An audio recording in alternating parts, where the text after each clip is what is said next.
Radio Libre Expression. Paranormal, phénomène inexpliqué, ovni, science et autres réalités. Bonjour à tous, chers auditeurs. Aujourd'hui, on a la joie d'accueillir sur Radio Libre Expression Jean-Jacques Charbonnier, qui est médecin anesthésiste, écrivain et conférencier. Bonjour Jean-Jacques, comment allez-vous? Bonjour, très bien, mais très heureux d'être parmi vous pour discuter de tous ces sujets très intéressants. Enfin, moi je trouve très intéressant, mais je pense que les auditeurs aussi, parce que on est tous concernés par ce sujet, donc voilà. Évidemment, Jean-Jacques, c'est tout à fait un sujet qui est un des sujets les plus importants, parce que les questions qui se posent depuis les philosophes de la Grèce antique, c'est-à-dire de se connaître soi-même et de savoir à quoi sert la vie et à quoi sert la mort aussi.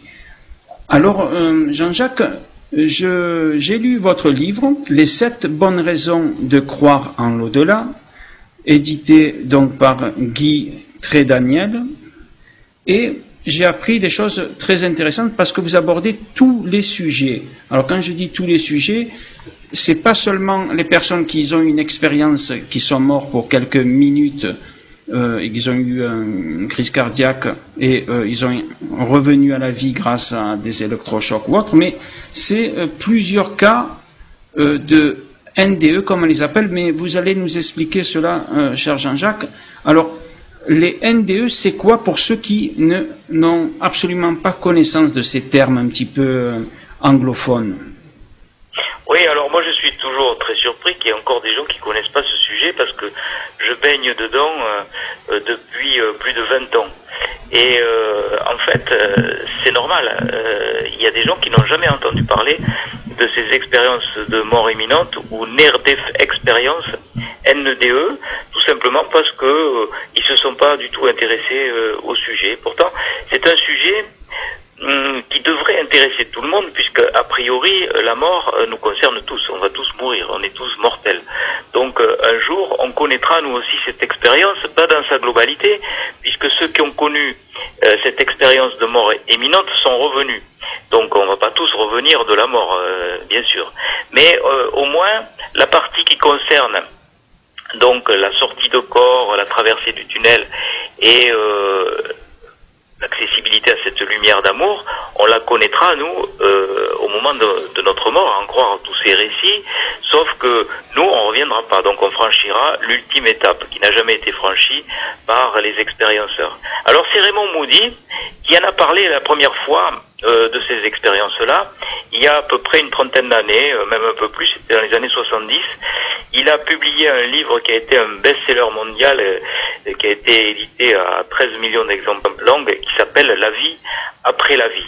Donc c'est lui qui est le premier à collecter tout un tas de témoignages de personnes qui avaient vécu un arrêt cardiaque et qui avaient raconté toujours la même séquence événementielle. Quelle que soit leur culture, leur religion ou leur philosophie, des personnes, au moment de la mort, décrivent à peu près chaque fois la même expérience, la même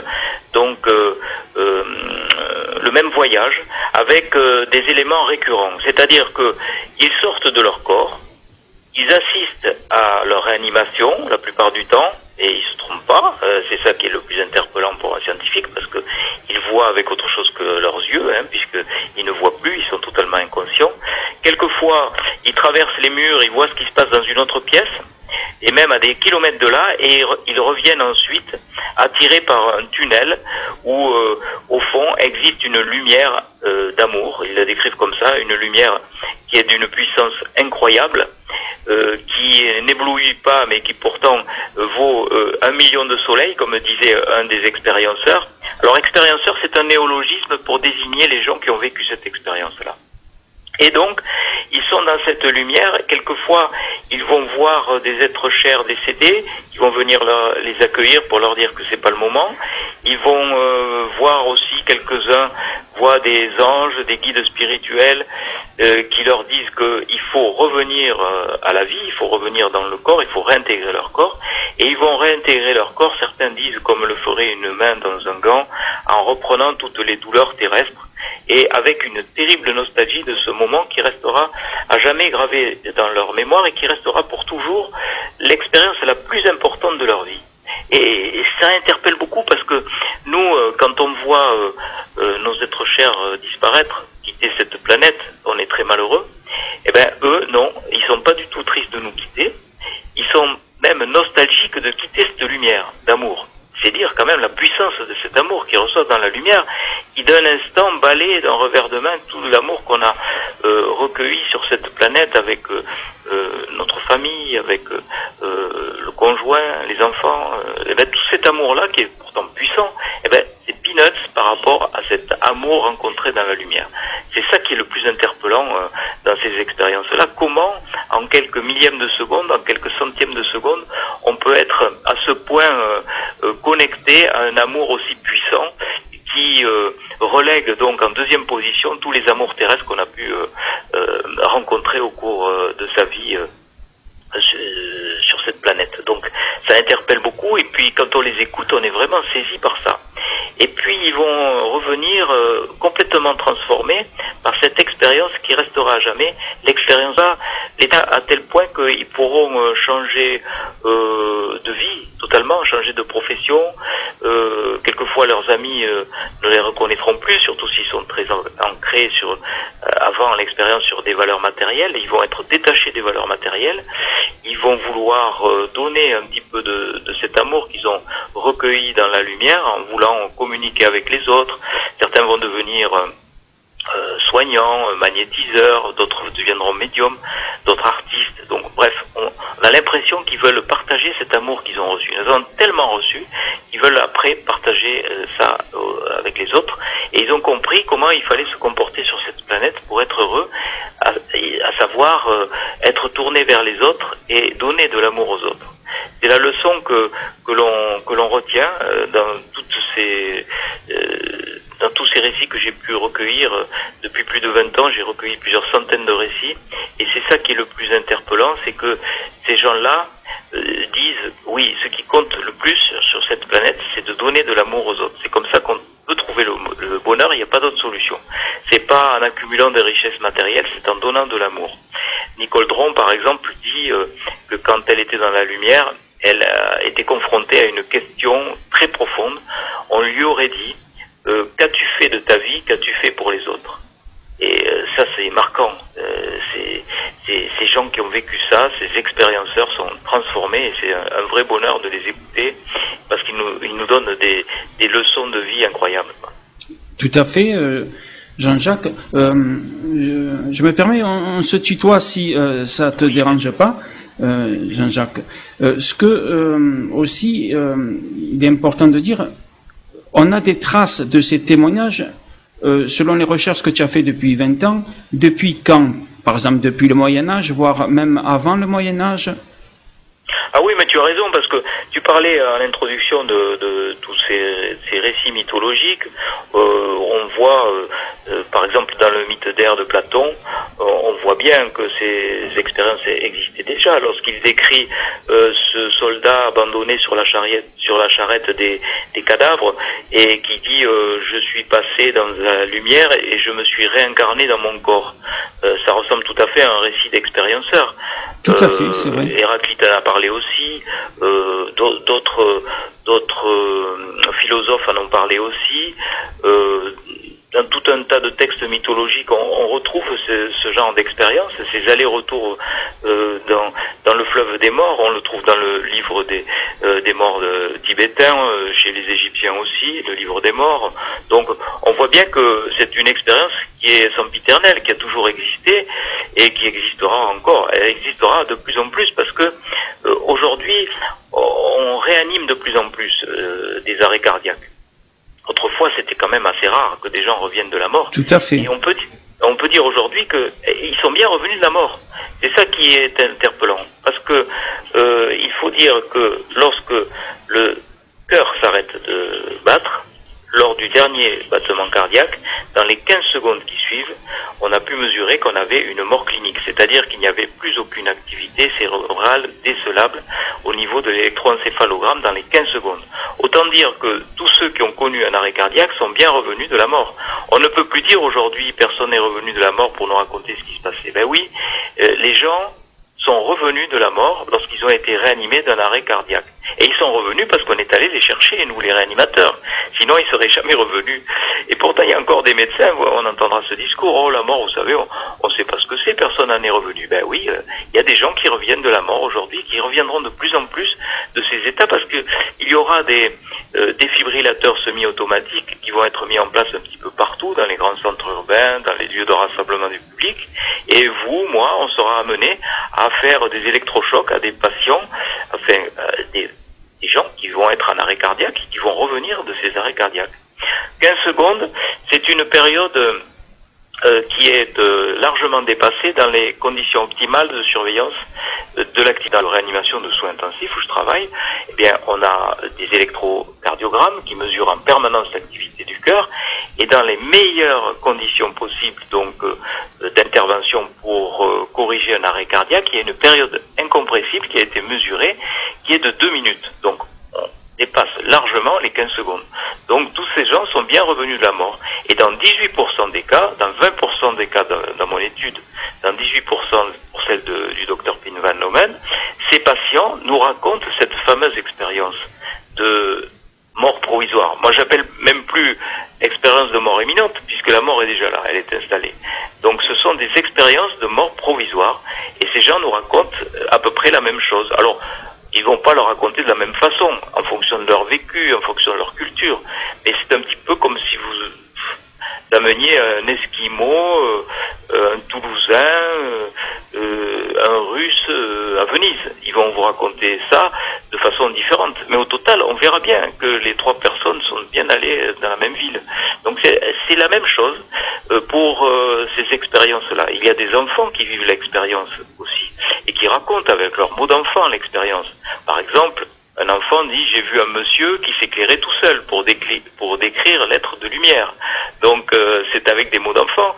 Des aveugles aussi ont vécu l'expérience, des aveugles de naissance. Et ils retrouvent la vue, ils donnent des informations visuelles lors de l'expérience. Alors que, bien sûr, ils ne peuvent pas avoir vu avec leurs propres yeux, ils ont vu avec autre chose. Et dans ces moments-là, les gens ont vraiment l'impression d'avoir une conscience qui est beaucoup plus performante que lorsqu'on est en état de veille, c'est-à-dire qu'ils peuvent traverser les murs, voir à travers la matière, voyager dans le temps et dans l'espace. Bref, une conscience qu'on est loin d'avoir lorsqu'on est éveillé avec, entre guillemets, une conscience normale, alors que peut-être que la conscience normale, c'est de l'autre côté, une fois que le cerveau s'éteint. Oui, Jean-Jacques, est-ce qu'on peut dire, parce que toujours, évidemment, on met l'être humain au sommet, j'allais dire, de la pyramide de toutes les espèces, de toutes les formes de vie, mais est-ce qu'on peut dire que des personnes, parce que j'ai entendu des témoignages, que des personnes qui ont vécu ces expériences, qui étaient dans une autre dimension, ils pouvaient communiquer avec des arbres, ils voyaient des arbres, des couleurs dans un autre espace-temps, et ils disaient que l'arbre, il pouvait communiquer avec la personne. Est-ce qu'on peut dire que les animaux, par exemple, vivent ce genre d'expérience à leur manière à eux, évidemment? Oui, moi je crois. Alors bon, j'explique un petit peu tout ça avec une théorie qui vaut ce qu'elle vaut, mais qui a le mérite d'englober ces expériences dans la connaissance scientifique avec tout un tas de phénomènes connexes, comme la télépathie, comme la médiumnité, c'est-à-dire, je pense que nous avons un cerveau qui fonctionne en fait comme un émetteur-récepteur d'informations. Nous avons en gros 2 formes de conscience. Nous, on a tendance à dire que la conscience, c'est quoi? C'est avoir la perception de soi-même et de son environnement, mais en fonction de nos 5 sens, c'est tout. Mais lorsque on éteint notre conscience analytique qui analyse tout avec nos 5 sens, eh bien on peut développer une conscience intuitive. Et cette conscience intuitive est extrasensorielle. Elle est capable donc de nous faire percevoir des choses, comme vous dites, les animaux, qui par exemple perçoivent des choses que nous ne pouvons pas percevoir, qui ont des prémonitions, qui ont des intuitions, qui par exemple avant le tsunami, un certain nombre d'animaux ont été alertés bien avant les humains.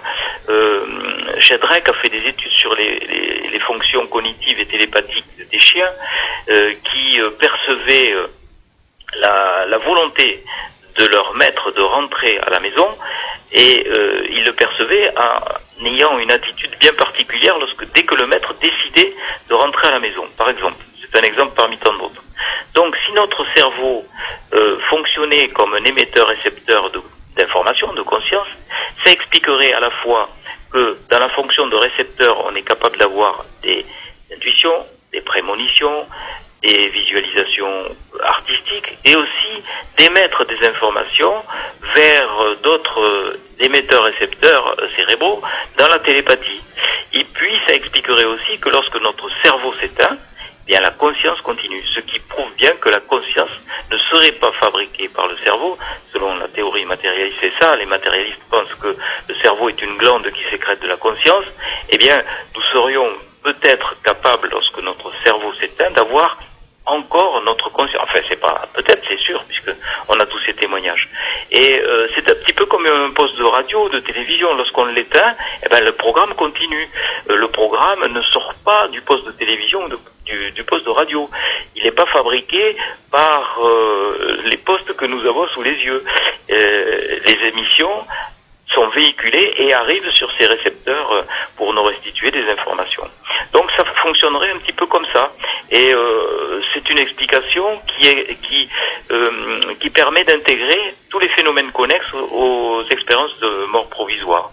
Donc c'est pour ça que je dis que oui, après il y aura peut-être des communications avec des puissances énergétiques qui nous dépassent, comme celles que vous évoquiez au niveau des arbres, tout un tas d'énergies vibratoires. Les médiums, par exemple, il suffit qu'ils mettent leurs mains, leurs récepteurs cutanés sur un mur d'une maison pour avoir d'emblée des flashs d'informations qui leur arrivent.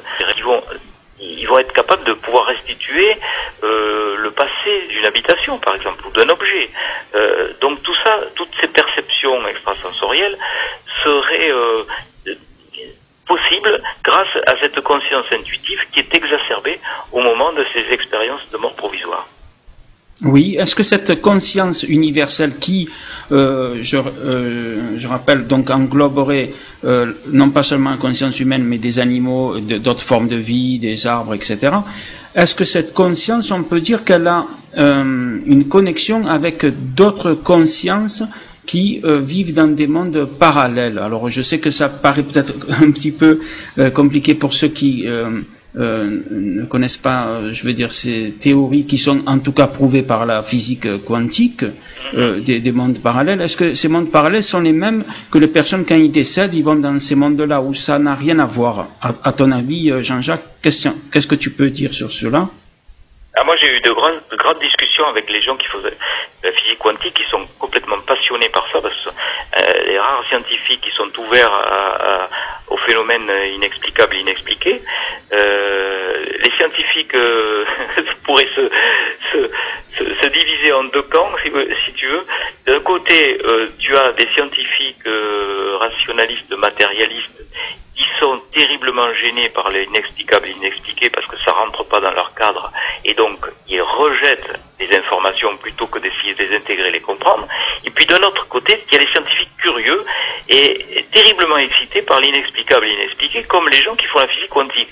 Alors eux, ils sont passionnés par tout ça parce que ça rejoint effectivement ce que tu dis, c'est-à-dire la théorie des mondes parallèles, la théorie des cordes, des univers impliqués, l'observation qui crée l'événement, et c'est uniquement l'observation qui fait l'événement, donc qui veut dire qu'il existe d'autres événements dans des mondes parallèles, avec le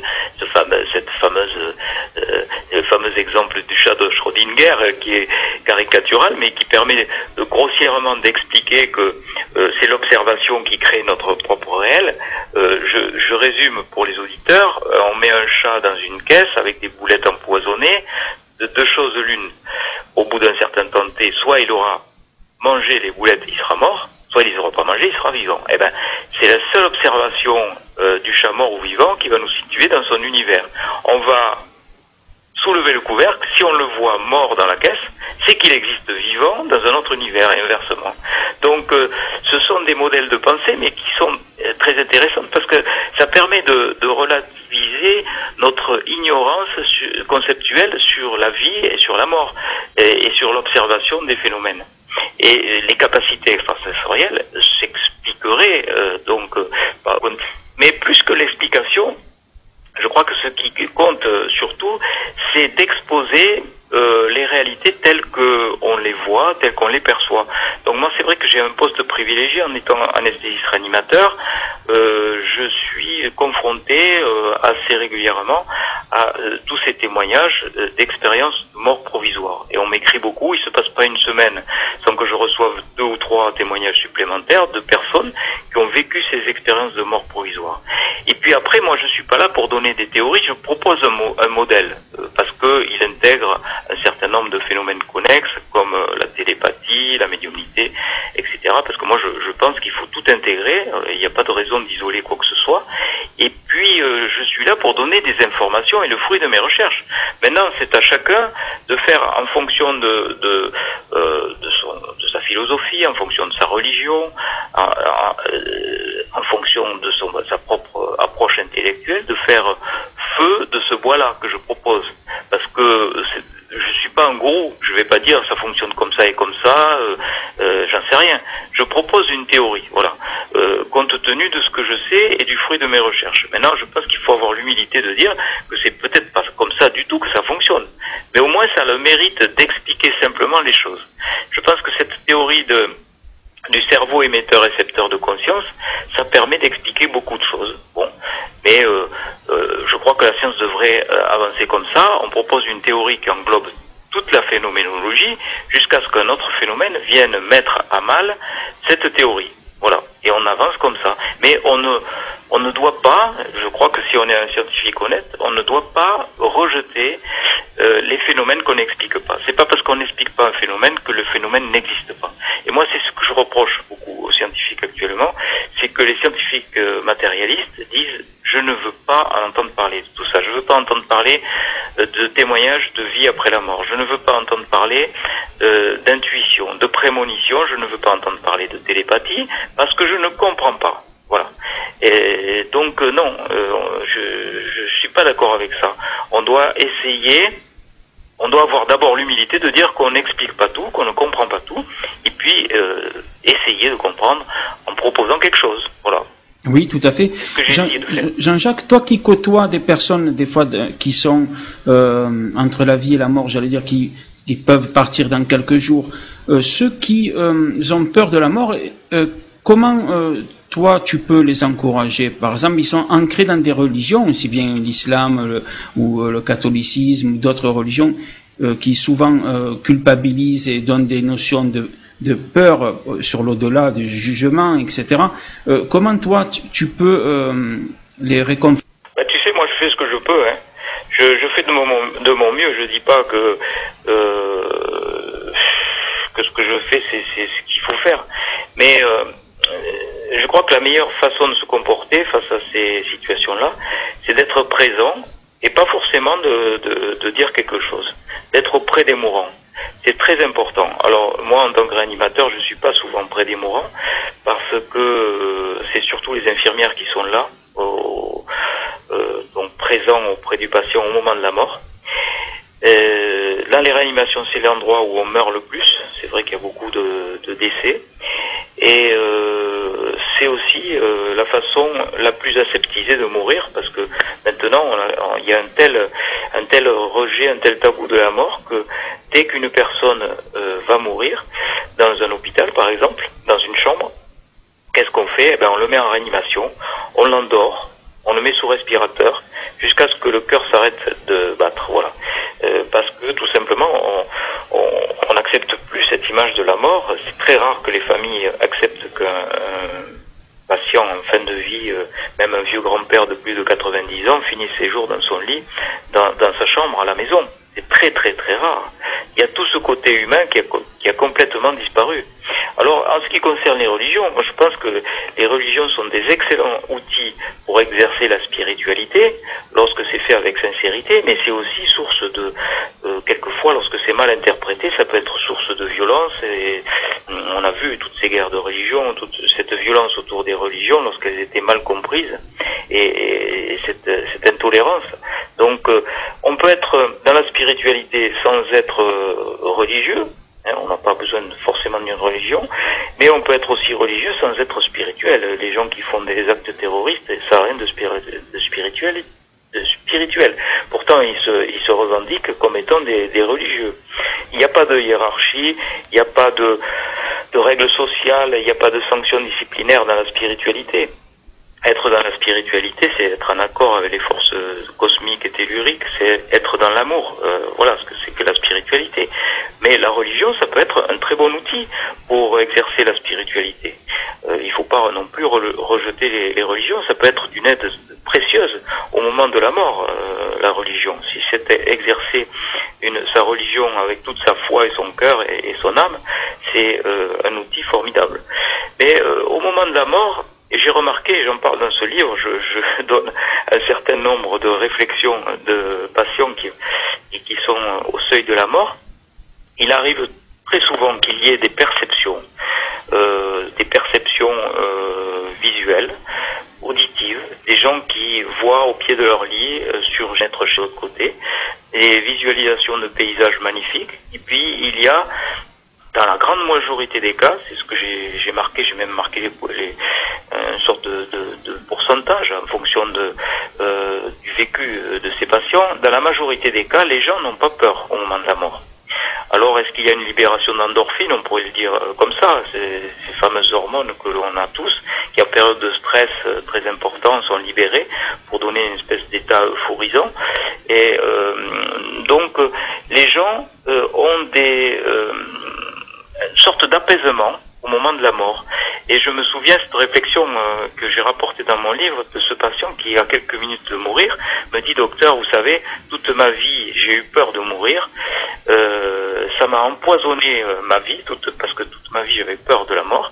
Et maintenant que je sais que je vais mourir, que je suis à quelques minutes de l'échéance, j'ai plus du tout peur. Je suis même impatient de retrouver Dieu, d'aller retrouver Dieu. Donc, c'est vrai que tous ces discours de gens qui vont mourir sont assez encourageants, je pourrais dire, pour nous tous vivants encore, parce qu'on se dit, bah oui, au moment de la mort, on va être sûrement comme ces gens-là, on va être dans une espèce d'attente, de quiétude bienveillante. C'est très rare que des gens vivent très mal leur mort. J'ai beaucoup de témoignages qui me sont revenus dans ce sens-là.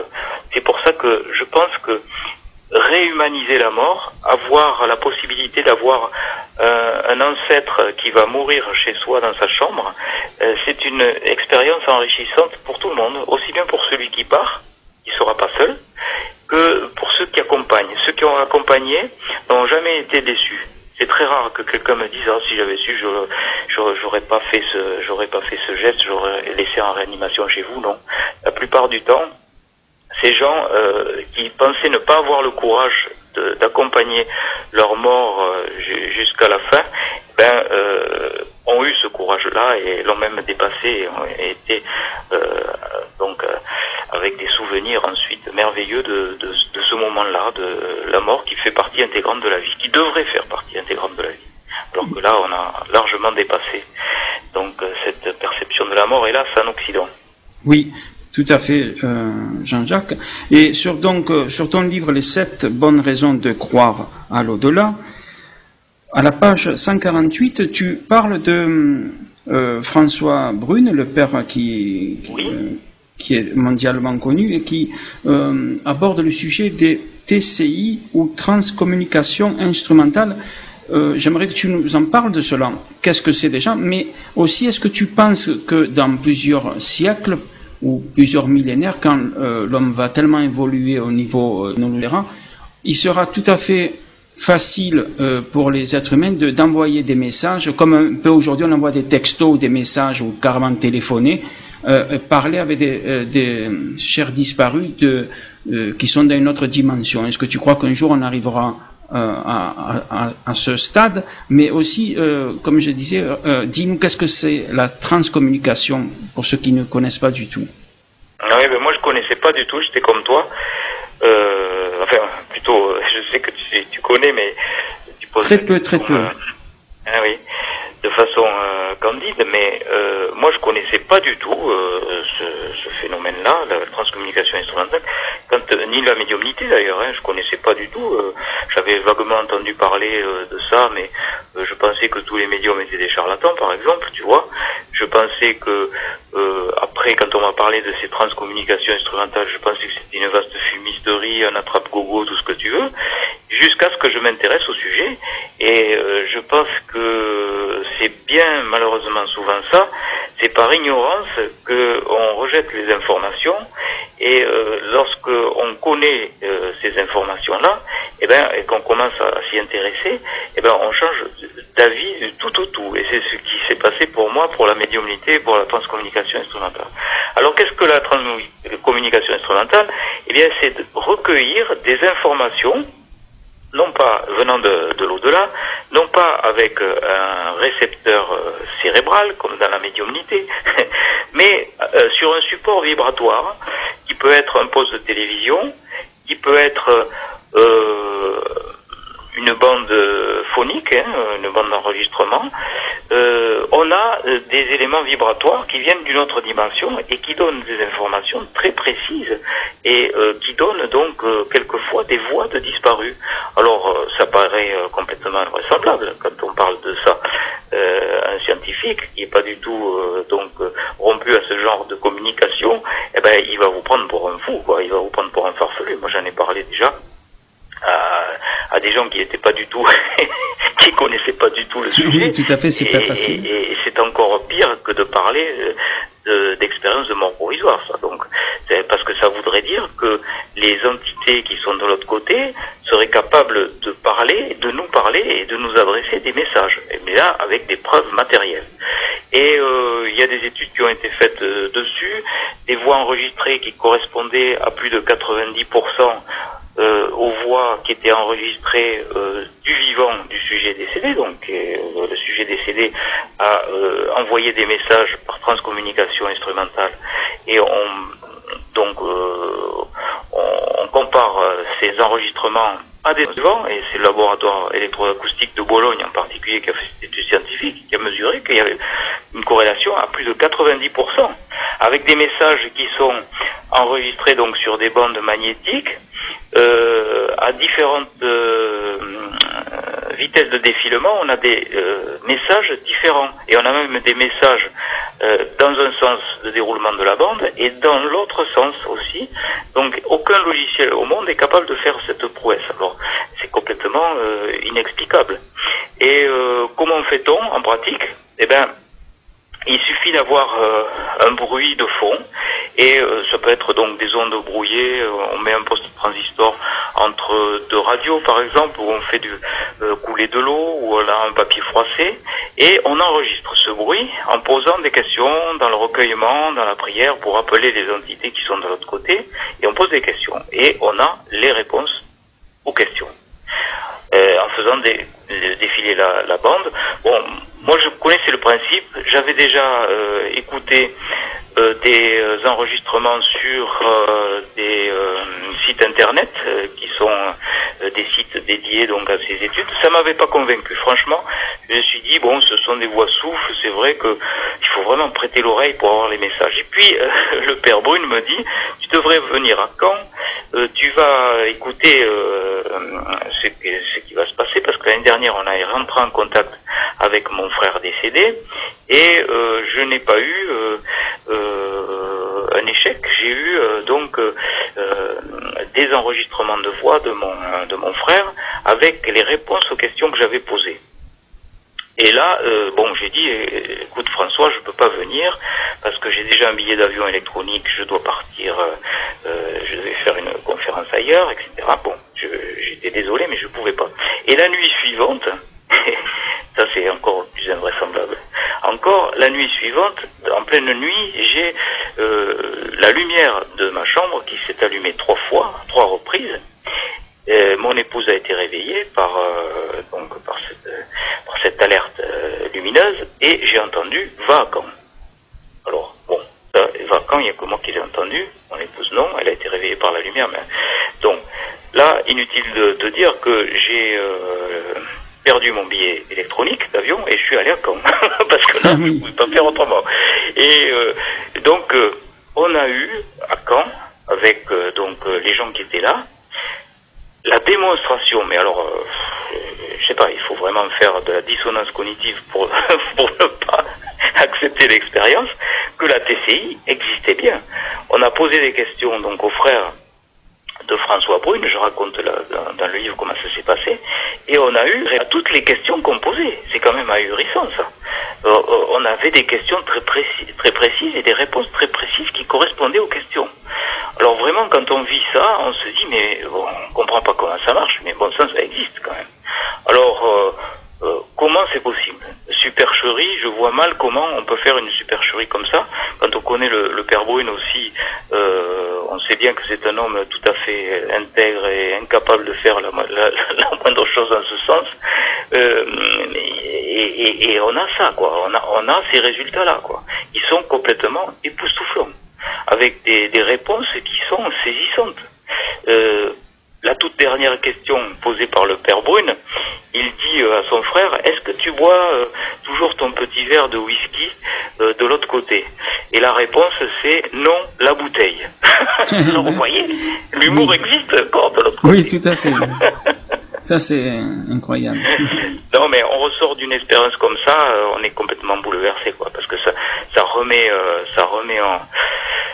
en cause bien des choses. Et c'est peut-être la TCI, c'est peut-être, je dirais, le phénomène de l'au-delà qui est le plus contesté, parce que là, on a des preuves matérielles. On a de l'enregistrement, on a, je veux dire, des choses bien concrètes. Encore que la médiumnité, etc., ce sont des récits. Même quand on a des signes de reconnaissance très précis, on ne peut pas nier non plus. Mais c'est pas aussi flagrant que la TCI. La TCI, vous avez vraiment des réponses. Vous avez vraiment des entités qui s'expriment, quoi, et qui vous parlent. Donc ça, c'est quand même saisissant. Et moi, je dis que tous les gens qui sont sceptiques là-dessus, et tous les détracteurs, d'assister au moins une fois dans leur vie à une séance. Pas d'écouter sur Internet, donc sur des sites spécialisés, des enregistrements, mais de participer à une séance avec des gens qui ont l'habitude d'en faire. Et là, vous allez voir que votre opinion va changer du tout au tout, parce que moi, j'étais très très sceptique sur la TCI. J'avais écouté ces enregistrements, j'avais lu Les Morts nous parlent du père Brune, bien sûr, mais je me disais quand même, c'est un peu gros tout ça. Et puis finalement, c'est pas choquant, parce que avec cette théorie que je propose du cerveau émetteur-récepteur de conscience, cerveau récepteur d'informations, récepteur donc de messages qui viendraient de l'au-delà, d'une autre dimension, pour nous donner des informations. Que ces informations arrivent sur un récepteur cérébral ou sur un support énergétique, vibratoire, finalement ça revient au même, c'est dans la même logique. Que ce soit un médium qui perçoive des entités par clairaudience, par clairvoyance, ou par clairsentence aussi. Il y a des gens qui se font toujours, ou par clair olfaction. Il y a des médiums qui reçoivent des informations au niveau des odeurs, par exemple, des odeurs de tabac ou des odeurs d'eau de toilette. Et bien tout ça, ça rejoint la même logique. Ça rejoint une logique comme quoi la vie continue de l'autre côté et nous sommes capables, une fois que nous sommes de l'autre côté, de communiquer un certain nombre d'informations à ceux qui continuent à vivre ici et maintenant. Et ça, c'est quand même un message d'espoir formidable. Oui, c'est vrai, Jean-Jacques. Et pour les siècles à venir, comment tu vois les choses? Est-ce que ça sera possible à tout un chacun de communiquer avec, comme je disais tout à l'heure, avec les personnes disparues? Ça sera facile, ça sera plus du paranormal, mais tout à fait quelque chose de banal, quoi. Ben, c'est en train de devenir, tu sais. Moi, je vois en 20 ans, quand je commençais à m'intéresser à tous ces phénomènes-là, on se moquait de ça. C'était ça. C'est d'ailleurs l'aphorisme de Schopenhauer qui dit toute grande idée est d'abord sévèrement moquée, c'était le cas avant, puis violemment combattue, avant d'être adoptée comme étant une vérité. En gros, c'est ça. Et ben, c'est ce qui se passe exactement pour la vie après la mort. Je crois que c'est en train de devenir une vérité. Une étude statistique a montré que en 26 ans, il y a eu 4% de mieux dans cette évolution-là. C'est-à-dire qu'il y avait avant 35% des personnes interrogées qui pensaient qu'il y avait un au-delà et que la vie après la mort existait. Ensuite, il y a eu 39%, c'est pas beaucoup, 4% de plus en toutes les années, en 10 ans, de gens qui pensaient qu'il y avait bien un au-delà et une vie après la vie. Et aujourd'hui, donc, en l'espace de 3 ans, les 3 dernières années, il y a plus de 53% des gens interrogés qui pensent qu'il y a bien une vie après la vie. Donc c'est fulgurant, c'est un progrès qui n'a jamais été aussi fort dans le domaine de la croyance à un au-delà. Et ça va s'accélérer. Je pense que cette année 2012 va être une année charnière. On dit que c'est la fin d'un monde, ça sera sûrement la fin d'un monde, la fin d'un monde matérialiste et le début d'une certaine spiritualité. On voit bien, toutes les valeurs matérielles occidentales sont en train de s'effondrer au bénéfice de l'émanence d'une certaine spiritualité qui devient logique. Et lorsque la science et la spiritualité se rejoignent, puisqu'on est quand même dans un monde occidental scientiste, et ben là, il y a un nouveau paradigme qui arrive au niveau de la vie et au niveau de la mort. Et ça, on ne peut que s'en féliciter quand même, parce que il était temps que les choses changent. Oui, tout à fait, c'est vrai, Jean-Jacques. Et aussi, qu'est-ce que tu parles dans ton livre, excuse-moi, tu dis des personnes qui ont vécu des NDE, EMI, enfin, expériences proches de la mort, mais qui ont vécu des choses difficiles. Alors, ils ont vu des choses pas agréables, ils n'ont pas vu cette lumière ou ce tunnel, et toi, tu penserais que ces personnes, c'est pas parce qu'ils sont, entre guillemets, négatives ou méchantes, entre guillemets, bien sûr, mais c'est peut-être parce que leur état d'esprit sur le moment, il était différent de la normale, et donc ils ont vécu cela. Qu'est-ce que tu peux nous dire des personnes qui ont vécu des NDE négatives? Oui, mais tu as raison d'en parler, parce que ça existe aussi. Maurice Rowling avait fait une étude là-dessus, c'est un cardiologue qui s'était beaucoup intéressé à ces expériences négatives. En gros, bon, nous on dit, l'expérience classique, elle est merveilleuse, on est dans une lumière d'amour, etc. Mais il existe un certain nombre de personnes, moins de 5% des cas, où cette expérience est véritablement une épreuve difficile, où les gens disent avoir été poursuivis par des démons, traversés des laps de feu, poursuivis ou englobés par des figures géométriques. Enfin, bref, on voit qu'il y a bien quelque chose de pénible, de fastidieux à vivre cette mort-là. Et peut-être il y a moins en pourcentage, c'est Maurice Rowling qui le dit, c'est sûrement sous-évalué cette population, parce que il est déjà difficile de communiquer qu'on a vécu une expérience comme ça, mais en plus raconter qu'on a traversé l'enfer, c'est pas très glorieux. Donc beaucoup de gens doivent se taire lorsqu'ils ont vécu cette expérience-là. Mais en fait, ce qu'il faut en retenir, c'est que la majorité des gens, tout au moins lorsqu'ils peuvent communiquer sur cette expérience et qu'ils l'ont intégrée et qu'ils ont pu la raconter, eh bien, avaient vécu ça comme quelque chose de plutôt positif. L'expérience se transforme en une expérience positive. Soit elle devient positive dans l'expérience elle-même, c'est-à-dire au début elle est pénible et puis elle devient plutôt agréable, soit elle est après, donc dans le vécu, elle est devenue une expérience positive. Donc la totalité est restée négative de l'expérience, mais les gens qui sont revenus à la vie ont vécu ça comme un avertissement de l'au-delà, leur disant « Mon petit vieux, si tu veux que les choses se passent mieux lorsque tu vas passer de l'autre côté, tu as intérêt à changer ta vie. » Et les gens sont transformés de la même façon, c'est-à-dire qu'ils vont se détacher des valeurs matérielles de ce monde, ils vont être tournés vers les autres, et ils vont intégrer caritatif, humanitaire, enfin bref, ils vont vouloir aider les autres et transformer leur vie pour ne pas que... Ça sera une leçon donnée de l'au-delà, pour dire qu'il faut changer sa vie pour pas que ça se passe comme ça la prochaine fois. Et ils en sont persuadés d'ailleurs, hein, ils disent, ben oui, moi je sais que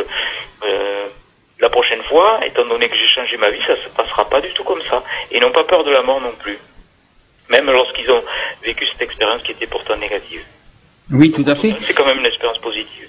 Mais c'est vrai que, comme tu disais, il y a plusieurs expériences, ils voient des choses terribles, et d'un coup ils voient des choses agréables.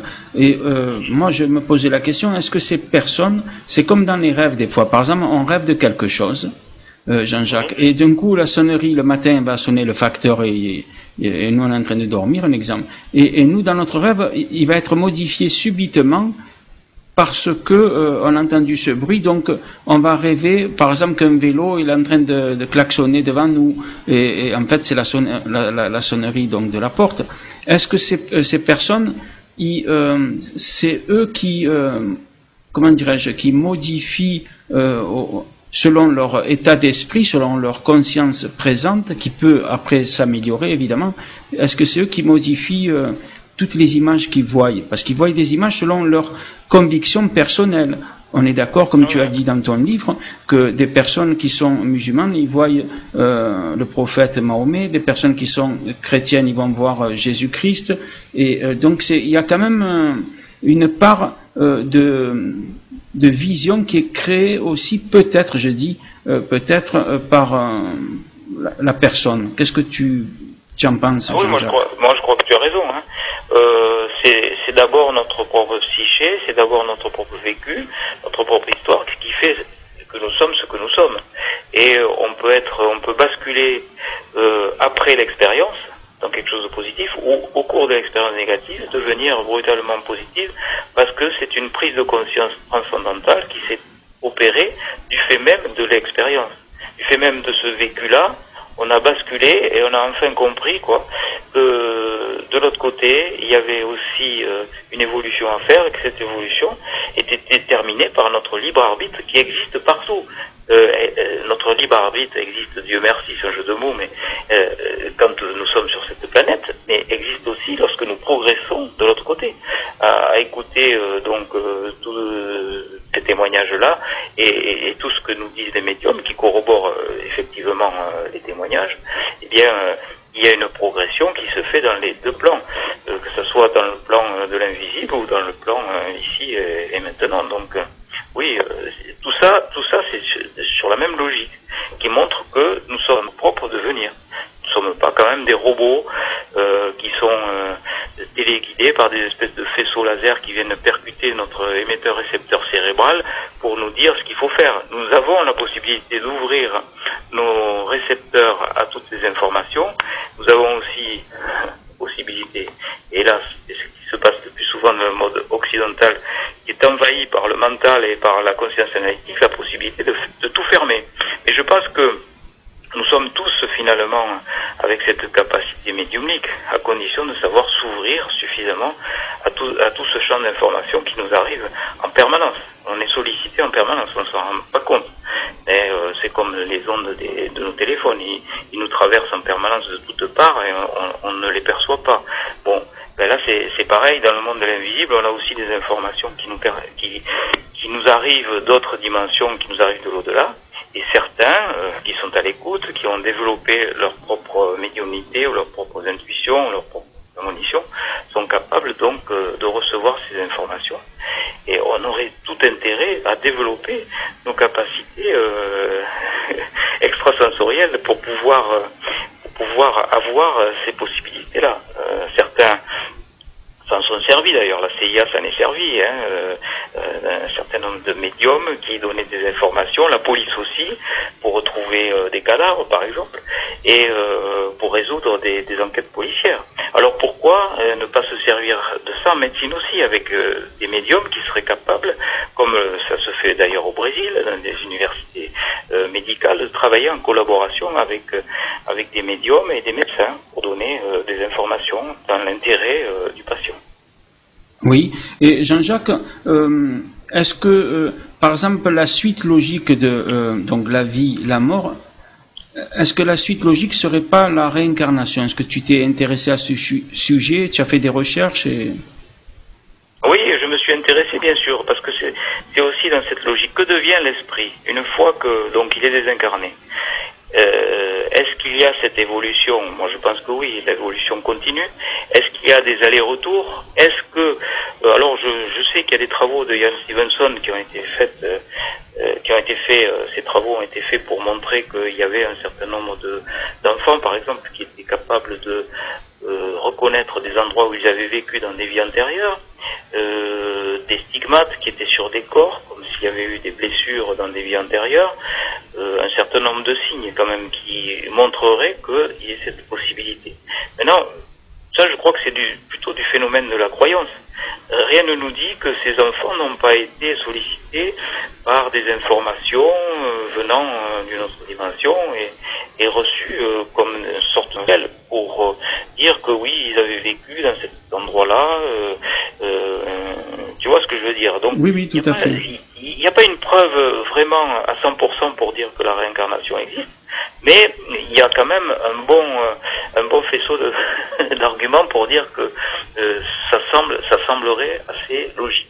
Maintenant, il y a des difficultés, parce que comment des médiums seraient capables de donner des informations sur une entité désincarnée qui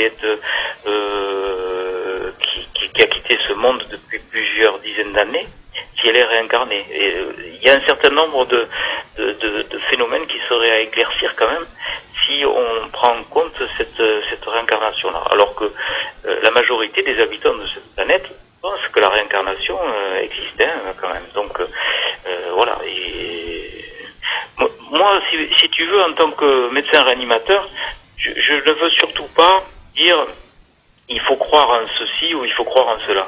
Je suis là pour donner des informations.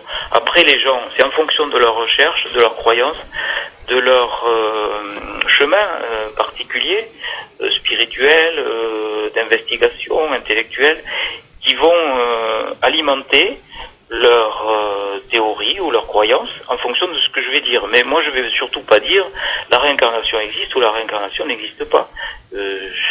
C'est pas mon truc. Je suis là pour dire voilà, moi j'ai recueilli un certain nombre de témoignages de personnes qui ont vécu ça et ça. J'ai eu personnellement un certain nombre d'expériences en TCI. Voilà quelles ont été ces expériences-là.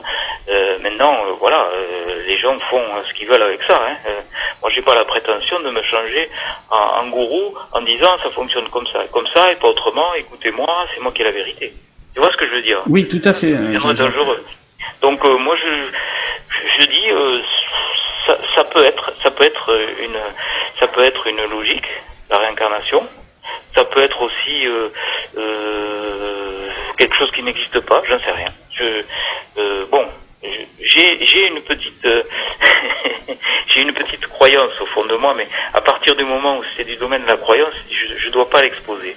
C'est pour ça que je préfère dire voilà où j'en suis moi dans mes recherches et voilà ce que l'on peut dire de la réincarnation. On peut dire qu'il y a un certain nombre de pistes qui orienteraient vers ça, mais c'est pas suffisamment solide pour dire que c'est absolument sûr à 100% de manière scientifique. Oui, je vois tout à fait. Parce que il y a des preuves, mais est-ce que tout le monde se réincarne? Ça, c'est vrai que c'est pas certain, quoi. Je veux dire, ceux qui sont vraiment qu'ils en font de la réincarnation une heure, oui, mais moi je sais pas. Comme toi, je me pose des questions aussi. Oui, parce que moi, ce qui me dérange, il y a des arguments pour et des arguments contre. Dans les arguments contre, ce qui me dérange, c'est dans les contacts médiumniques. Si on admet que il y a des gens, notamment, on parle beaucoup du Padre Pio, etc., qui sont capables de communiquer avec les vivants dans des entretiens médiumniques. Ça veut dire qu'ils sont pas réincarnés. Leur esprit est encore dans l'au-delà et nous donne des informations. Logiquement, c'est vrai. Mais aussi, il y a l'hypothèse qui dirait que on a des doubles dans des mondes multidimensionnels, des mondes parallèles, et que ces doubles, ils ont une vie différente de nous, mais c'est une partie de notre conscience. Alors peut-être que eux pourraient être dans tel endroit. Comme on voit, il y a eu des cas avérés, prouvés par la science, que des gens se sont dédoublés dans la dimension terrestre déjà, entre deux personnes. Tu vois ce que je veux dire, Jean-Jacques? Oui, dans la bilocation, oui. Voilà. Donc on pourrait dire le Padre Pio est apparu à plusieurs endroits. Voilà. De son vivant. Oui, et il y en a d'autres personnes comme ça qui ont apparu avec des témoins, que c'était vérifiable, etc. Donc on pourrait dire que on est dans d'autres mondes multidimensionnels. Peut-être des fois on parle avec d'autres nous, entre guillemets, par des rêves. C'est pour ça que des fois dans des rêves on se voit différents. Peut-être que dans le domaine du rêve justement, il y a ça serait les mêmes dimensions que l'au-delà. Qu'est-ce que tu en penses, Jean-Jacques? Moi, je pense que tu as raison. Hein. Ça rejoint tout à fait la physique quantique, d'ailleurs. C'est pour ça que la réincarnation, il ne faut pas dire ça existe ou ça n'existe pas. Moi, je dis, je n'en sais rien. C'est du domaine de la croyance. Après, il y a une logique dans la réincarnation. Je reconnais qu'il y a une logique dans les progressions, au fil des vies, fonction des karmas, les évolutions karmiques. C'est très séduisant pour l'esprit, tout ça. Mais, voilà. Je pense que c'est du domaine de la croyance. Oui. Et le prochain livre, donc le dernier livre, je rappelle aux auditeurs que tu as écrit, c'est Les 7 bonnes raisons de croire en l'au-delà, par l'éditeur Guy Trédaniel. Le prochain livre, c'est sur quel sujet? Évidemment sur la vie après la mort, mais sur d'autres domaines un peu particuliers qu'on n'a pas parlé à l'antenne, Jean-Jacques? Ah oui, j'ai deux projets. J'ai un projet qui s'appelle Les secrets du bonheur en fonction des travaux et des recherches sur les NDE. Donc celui-là est bien entamé. Et puis j'ai aussi un autre projet que j'ai déclenché cet hiver avec le hasard n'existe pas, avec une rencontrée qui est parraine de la DMD, Association du droit de mourir dans la dignité, et qui m'a invité en Guadeloupe pour faire une série de conférences sur les NDE. Et elle a fait un travail sur l'euthanasie. Alors je crois que l'euthanasie est un sujet brûlant, politique. D'ailleurs, dans nos politiques, certaines de nos politiques en parlent dans la campagne électorale présidentielle, c'est dire que quand même c'est un sujet brûlant et on se pose beaucoup de questions éthiques par rapport à ça. Regard croisé, à travers le point commun des deux deux phénomènes sociologiques, c'est l'euthanasie et l'NDE. Les points communs, c'est quand même la mort et la prise en charge de la mort, avec par exemple des projets d'intégration, de récits de gens qui ont vécu ces expériences de mort provisoire dans les unités de soins palliatifs, à but thérapeutique par rapport aux angoisses de la mort, par exemple. Enfin, il y a beaucoup de... On se rend pas compte comme ça en disant euthanasie, NDE ou expérience de mort provisoire, on se dit mais il n'y a aucun rapport. Et pourtant, oui. On a réfléchi avec Annie Babou qui vit en Guadeloupe et qui toute sa vie fait partie de cette association pour essayer d'améliorer les choses sur la fin de vie, et avec toutes les questions délicates au sujet. Donc que faut-il faire? Est-ce qu'il faut être actif? Est-ce qu'il faut être passif? Est-ce qu'il faut aider les gens? Et qu'est-ce que ça veut dire aider les gens? De quelle façon on peut intégrer la mort dans nos sociétés? Donc tout ça, ce sont des choses qui sont passionnantes et qui vont traverser bien des passions, parce que ça touche aux politiques, ça touche aux religions, ça touche à la philosophie, ça touche à toutes nos sensibilités. Ça sera une discussion. Moi, je fais pas du tout partie de la DMD, mais ça sera une discussion entre nous deux, avec quelquefois des oppositions sur bien des sujets. Donc, je pense que ça va être intéressant ce travail qu'on a fait, qu'on commence à faire. Donc, ça va être un dialogue entre elle et moi, avec l'éclairage d'un certain nombre de gens concernés, des gens qui font qui se sont penchés sur le sujet, des intellectuels, des politiques, des gens qui font partie de la DMD, comme il y a des gens qui sont bien marqués sur ce sujet, comme Laurent Fabius. Enfin, il y a tout un tas de gens connus qui vont répondre à un questionnaire qu'on va leur soumettre, qui vont leur demander que pensez-vous de l'euthanasie, que pensez-vous du suicide assisté, que pensez-vous des expériences de mort imminente, avez-vous déjà entendu parler de tous ces phénomènes, comment ils les perçoivent? Ça va être intéressant, par exemple, de savoir ce que pense un expérienceur sur l'euthanasie. Ça va être intéressant. On risque d'avoir des surprises. On a entamé une étude là-dessus. On risque d'avoir des surprises. On pense qu'a priori de l'autre côté, c'est pas tout à fait bien vu de prendre en charge des fins de vie d'une façon active, par exemple, on peut imaginer. Ah d'accord, je vois ce que tu veux dire, oui. Hein, et puis on peut avoir, oui, parce qu'il y a aussi tous les dogmes religieux qui viennent se greffer là-dessus. Oui, la conscience, enfin oui, beaucoup de choses qui pourraient être un interdit, quoi, si on peut dire ça comme ça. C'est un sujet sensible, et comme tous les sujets sensibles, ils deviennent vite passionnants et passionnés. Et je crois que ce dialogue entre elle et moi, ça va être intéressant, parce que ça concerne tout le monde aussi. Et puis, tout le monde va pouvoir participer, puisqu'on a lancé un grand questionnaire. Donc, on peut voir ce questionnaire sur mon site. Les gens qui sont intéressés peuvent se rendre sur mon site. Donc, c'est www.charbonnier avec un seul n.fr, et on va sur la rubrique actualité, et en première ligne il y a si vous voulez participer à l'étude donc d'Euthanasie NDE, donc il suffit de cliquer et on a l'adresse mail de d'Annie Babu qui donc recueille tous les gens qui veulent bien être soumis à ce questionnaire. Oui, très bien, c'est très intéressant, Jean-Jacques. Et c'est vrai que c'est grâce à Jean-Claude Carton, j'aimerais bien le dire aux auditeurs aussi, qui m'a dit que tu connais ton ami Jean-Claude Carton, qui m'a dit n'hésite pas, contacte Jean-Jacques Charbonnier, fais une émission avec lui, et voilà, donc c'est vrai, c'est grâce à Jean-Claude. Et Jean-Claude Carton, brillantissime, tout à fait. Journaliste, spécialisé dans ce phénomène-là. Exactement. Et lui qui a fait progresser considérablement les choses avec les radios dans lesquelles il passait. Radio Ici Maintenant. Dans un premier temps, on avait fait toute une nuit avec lui. J'avais pris l'avion. J'avais fait un truc de fou là. J'avais pris l'avion de Toulouse. J'étais allé passer la nuit dans sa radio. J'avais repris l'avion le matin à la première heure de 6 heures pour aller travailler de nouveau au bloc. J'avais fait un truc de fou, mais j'étais tellement fan de ces émissions que je me suis dit, il faut absolument que je participe à sa radio Ici et Maintenant. C'était en 2005, il n'y a pas si longtemps que ça. Tout à fait, il a quitté la radio Ici et Maintenant, il est allé à Radio Angen après. Il était allé à Radio Angen, on avait fait Angen, pardon. Et maintenant, il va faire sa radio en avril 2012. Donc, Jean-Claude Carton va faire sa propre radio.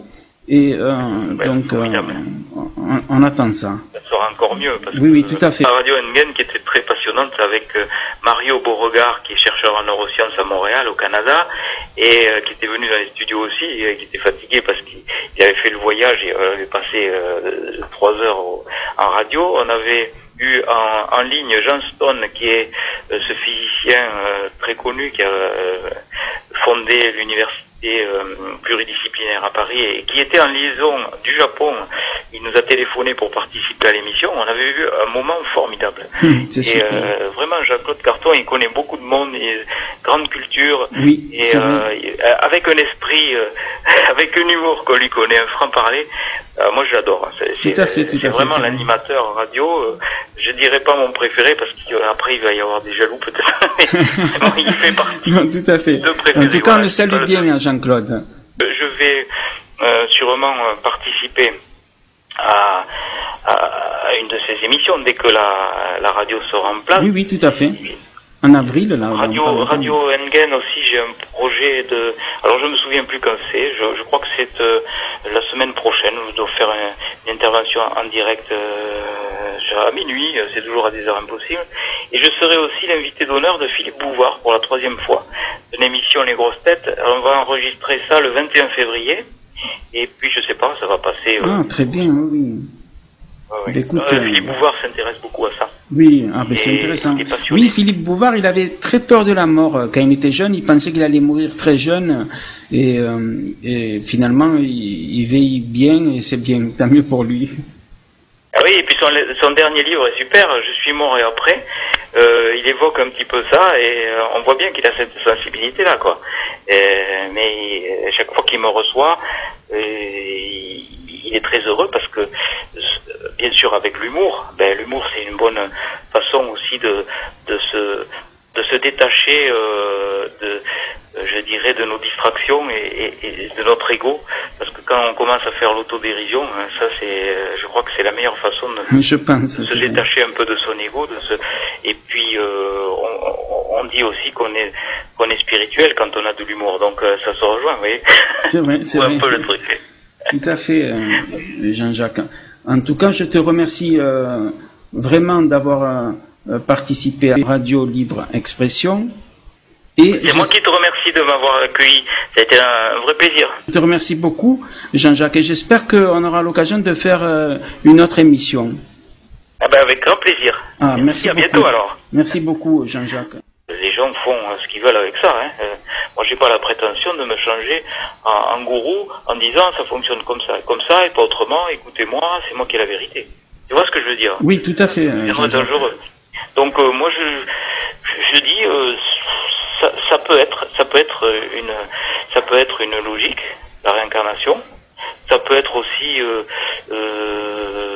quelque chose qui n'existe pas. J'en sais rien. J'ai une petite j'ai une petite croyance au fond de moi, mais à partir du moment où c'est du domaine de la croyance, je dois pas l'exposer. C'est pour ça que je préfère dire voilà où j'en suis moi dans mes recherches, et voilà ce que l'on peut dire de la réincarnation. On peut dire qu'il y a un certain nombre de pistes qui orienteraient vers ça, mais c'est pas suffisamment solide pour dire que c'est absolument sûr à 100% de manière scientifique. Oui, je vois tout à fait. Parce que il y a des preuves, mais est-ce que tout le monde se réincarne? Ça, c'est vrai que c'est pas certain, quoi. Je veux dire, ceux qui sont vraiment qu'ils en font de la réincarnation une heure, oui, mais moi je sais pas. Comme toi, je me pose des questions aussi. Oui, parce que moi, ce qui me dérange, il y a des arguments pour et des arguments contre. Dans les arguments contre, ce qui me dérange, c'est dans les contacts médiumniques. Si on admet que il y ait des gens, notamment, on parle beaucoup du Padre Pio, etc., on parle, qui sont capables de communiquer avec les vivants dans des entretiens médiumniques. Ça veut dire qu'ils sont pas réincarnés. Leur esprit est encore dans l'au-delà et nous donne des informations. Logiquement, c'est vrai. Mais aussi, il y a l'hypothèse qui dirait que on a des doubles dans des mondes multidimensionnels, des mondes parallèles, et que ces doubles, ils ont une vie différente de nous, mais c'est une partie de notre conscience. Alors peut-être que eux pourraient être dans tel endroit. Comme on voit, il y a eu des cas avérés, prouvés par la science, que des gens se sont dédoublés dans la dimension terrestre déjà, entre deux personnes. Tu vois ce que je veux dire, Jean-Jacques? Oui, dans la bilocation, oui. Voilà. Donc on pourrait dire le Padre Pio est apparu à plusieurs endroits. Voilà. De son vivant. Oui, et il y en a d'autres personnes comme ça qui ont apparu avec des témoins, que c'était vérifiable, etc. Donc on pourrait dire que on est dans d'autres mondes multidimensionnels. Peut-être des fois on parle avec d'autres nous, entre guillemets, par des rêves. C'est pour ça que des fois dans des rêves on se voit différents. Peut-être que dans le domaine du rêve justement, il y a, ça serait les mêmes dimensions que l'au-delà. Qu'est-ce que tu en penses? Mais en plus, raconter qu'on a traversé l'enfer, c'est pas très glorieux. Donc beaucoup de gens doivent se taire lorsqu'ils ont vécu cette expérience-là. Mais en fait, ce qu'il faut en retenir, c'est que la majorité des gens, tout au moins lorsqu'ils peuvent communiquer sur cette expérience et qu'ils l'ont intégrée et qu'ils ont pu la raconter, eh bien, avaient vécu ça comme quelque chose de plutôt positif. L'expérience se transforme en une expérience positive.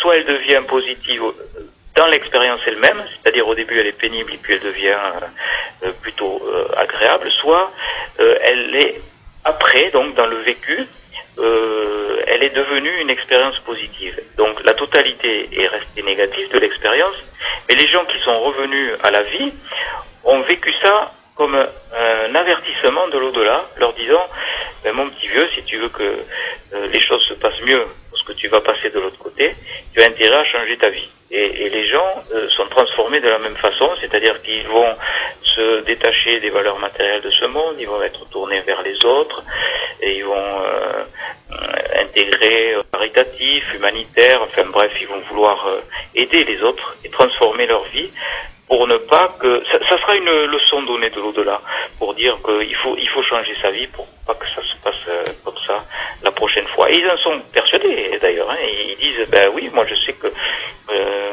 la prochaine fois, étant donné que j'ai changé ma vie, ça se passera pas du tout comme ça. Et ils n'ont pas peur de la mort non plus. même lorsqu'ils ont vécu cette expérience qui était pourtant négative. Oui, tout à fait. C'est quand même une expérience positive. Mais c'est vrai que, comme tu disais, il y a plusieurs expériences, ils voient des choses terribles, et d'un coup, ils voient des choses agréables. Et moi, je me posais la question, est-ce que ces personnes, c'est comme dans les rêves des fois, par exemple, on rêve de quelque chose, Jean-Jacques, et d'un coup, la sonnerie, le matin, va sonner le facteur, et nous, on est en train de dormir, un exemple. Et nous, dans notre rêve, il va être modifié subitement, parce que on a entendu ce bruit, donc on va rêver, par exemple, qu'un vélo il est en train de klaxonner devant nous, et en fait c'est la sonnerie donc de la porte. Est-ce que ces personnes, c'est eux qui, comment dirais-je, qui modifient selon leur état d'esprit, selon leur conscience présente, qui peut après s'améliorer évidemment. Est-ce que c'est eux qui modifient toutes les images qu'ils voient, parce qu'ils voient des images selon leur conviction personnelle. On est d'accord, comme tu as dit dans ton livre, que des personnes qui sont musulmanes, ils voient le prophète Mahomet, des personnes qui sont chrétiennes, ils vont voir Jésus-Christ, et donc il y a quand même une part de vision qui est créée aussi, peut-être, je dis, peut-être par la personne. Qu'est-ce que tu en penses? Oui, moi je crois de tous ces phénomènes. Comment ils les perçoivent, ça va être intéressant. Par exemple, de savoir ce que pense un expérienceur sur l'euthanasie. Ça va être intéressant. On risque d'avoir des surprises. On a entamé une étude là-dessus. On risque d'avoir des surprises. On pense qu'a priori, de l'autre côté, c'est pas tout à fait bien vu de prendre en charge des fins de vie d'une façon active. Par exemple, on peut imaginer. Ah d'accord, je vois ce que tu veux dire. Oui. Et puis on peut avoir, oui, parce qu'il y a aussi tous les dogmes religieux qui viennent se greffer là-dessus. Oui, la conscience, enfin oui, beaucoup de choses qui pourraient être un interdit, quoi, si on peut dire ça comme ça. C'est un sujet sensible, et comme tous les sujets sensibles, ils deviennent vite passionnants et passionnés. Et je crois que ce dialogue entre elle et moi, ça va être intéressant, parce que ça concerne tout le monde aussi. Puis, tout le monde va pouvoir participer, puisqu'on a lancé un grand questionnaire. Donc on peut voir ce questionnaire sur mon site. Les gens qui sont intéressés peuvent se rendre sur mon site. Donc c'est www.charbonnier avec un seul n.fr, et on va sur la rubrique actualité, et en première ligne il y a si vous voulez participer à l'étude donc d'Euthanasie NDE. Donc il suffit de cliquer et on a l'adresse mail de d'Annie Babu qui donc recueille tous les gens qui veulent bien être soumis à ce questionnaire. Oui, très bien, c'est très intéressant, Jean-Jacques. Et c'est vrai que c'est grâce à Jean-Claude Carton, j'aimerais bien le dire aux auditeurs aussi, qui m'a dit, que tu connais ton ami Jean-Claude Carton, qui m'a dit, n'hésite pas, contacte Jean-Jacques Charbonnier, fais une émission avec lui, et voilà, donc c'est vrai, c'est grâce à Jean-Claude. Et Jean-Claude Carton, brillantissime, tout à fait, journaliste, spécialisé dans ce phénomène-là. Exactement. Et lui qui a fait progresser considérablement les choses avec les radios dans lesquelles il passait. Radio Ici et Maintenant. Dans un premier temps, on avait fait toute une nuit avec lui. J'avais pris l'avion. J'avais fait un truc de fou là. J'avais pris l'avion de Toulouse. J'étais allé passer la nuit dans sa radio. J'avais repris l'avion le matin à la première heure de 6 heures pour aller travailler de nouveau au bloc. J'avais fait un truc de fou, mais j'étais tellement fan de ces émissions que je me suis dit, il faut absolument que je participe à sa radio Ici et Maintenant. C'était en 2005, il n'y a pas si longtemps que ça. Tout à fait, il a quitté la radio Ici et Maintenant, il est allé à Radio Enghien après. Ensuite, il était allé à Radio Enghien, on avait fait Enghien, pardon.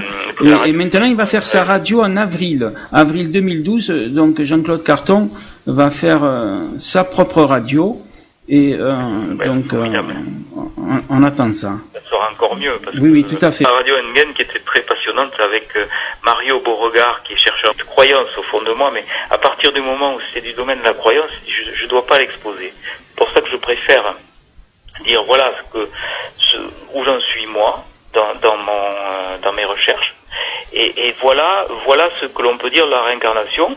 On peut dire qu'il y a un certain nombre de pistes qui orienteraient vers ça, mais c'est pas suffisamment solide pour dire que c'est absolument sûr à 100% de manière scientifique. Oui, je vois tout à fait. Parce que il y a des preuves, mais est-ce que tout le monde se réincarne? Ça, c'est vrai que c'est pas certain, quoi. Je veux dire, ceux qui sont vraiment qu'ils en font de la réincarnation une religion, oui, mais moi je sais pas. Comme toi, je me pose des questions aussi. Oui, parce que moi, ce qui me dérange, il y a des arguments pour et des arguments contre. Dans les arguments contre, ce qui me dérange, c'est dans les contacts médiumniques. Si on admet que il y ait des gens, notamment, on parle beaucoup du Padre Pio, etc., on parle, qui sont capables de communiquer avec les vivants dans des entretiens médiumniques. Ça veut dire qu'ils sont pas réincarnés. Leur esprit est encore dans l'au-delà et nous donne des informations. Logiquement, c'est vrai. Mais aussi, il y a l'hypothèse qui dirait que on a des doubles dans des mondes multidimensionnels, des mondes parallèles, et que ces doubles, ils ont une vie différente de nous, mais c'est une partie de notre conscience. Alors peut-être que eux pourraient être dans tel endroit. Comme on voit, il y a eu des cas avérés, prouvés par la science, que des gens se sont dédoublés dans la dimension terrestre déjà, hein, entre deux personnes. Tu vois ce que je veux dire, Jean-Jacques? Oui, dans la bilocation, oui. Voilà. Donc on pourrait dire le Padre Pio est apparu à plusieurs endroits. Voilà.